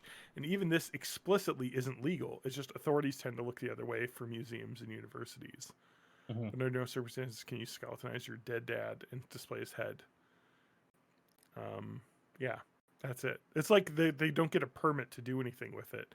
And you can't send it to anyone because they legally can't deflesh a head and preserve the skull. You know what I mean? Like, because that's like beyond... You know what I mean? Like, how would you get the skull? Someone's going to have to, like, scoop out all the goop. No, you just put it in a fish tank full of beetles. They take care of that. It's easy. Yeah, well, yeah. Episode 450, like, can you Scoop cut the off Goop. the head and give me the Scoop head? the goop! That's the episode title right there. That's the new podcast name. Scoop the Goop. With Scoop Matt the Haig Goop. and others. And the rest. Lauren failed to bring me a treat, by the way. God It's damn fine. it. She Did you tell her about the patriarchy? patriarchy? We're supposed to get She stuff. would have upheld it by following me, though, so... I mean, we've got the non-existent Patreon, but Yeah. Well, Or at I least was the told accident. that, like, Actually, the it's suspended, patriarchy so- is we just we're get suspended stuff. now? No, just it's suspended. Oh, you've due to suspended. Okay. inactivity. Oh, Yeah. gotcha. No, they auto-suspend it if you don't, like, update it for, like, 6 months. Yeah. Which I have it. Yeah, it's only been Matt, 3 I years. I 3D printed plant pots, and I'm Nice. growing 3D basil planted some pot. plant pots, pot plants. No, Gordon Pot the 80s plant, .net is plant pots. Portinthey80s.net is the website. Go ahead and find previous episodes there. You can also join our Discord, discord.portinthey80s.net. We got John_Daedra on the Hell site website, twitter.com, MattHackMusic.com for all of Matt's old projects, and maybe some new ones. But Eventually, we'll see. yes. He's It's getting he's- close. You've been busy. I get it. have. Also, in case you're listening to this, hi, Tim. Hello, Tim. Hi, Tim. good to put that at the end of the podcast. Well, Yeah. that's how. If he's like, oh, I heard you say hi to me, then I'm like, okay, you listen to an actual episode. We'll also need to have Mercury Stardust on at some point. I talked That to her. appears to be more likely than it's ever been. So keep working on that, John. Yeah, well, it's more about like scheduling because she's extremely busy. So, Yeah. Let me know because I'm sure I could fit it in my schedule because I'm a bit more free than everyone else. I told her Saturday nights are typical, and she said she's pretty usually okay on Saturday. Friday nights are obviously a no because of her show, but Yeah. it depends on the weekend. But I'm usually- super excited. Yeah, it's been a while. And then twitch.tv/May of Bay.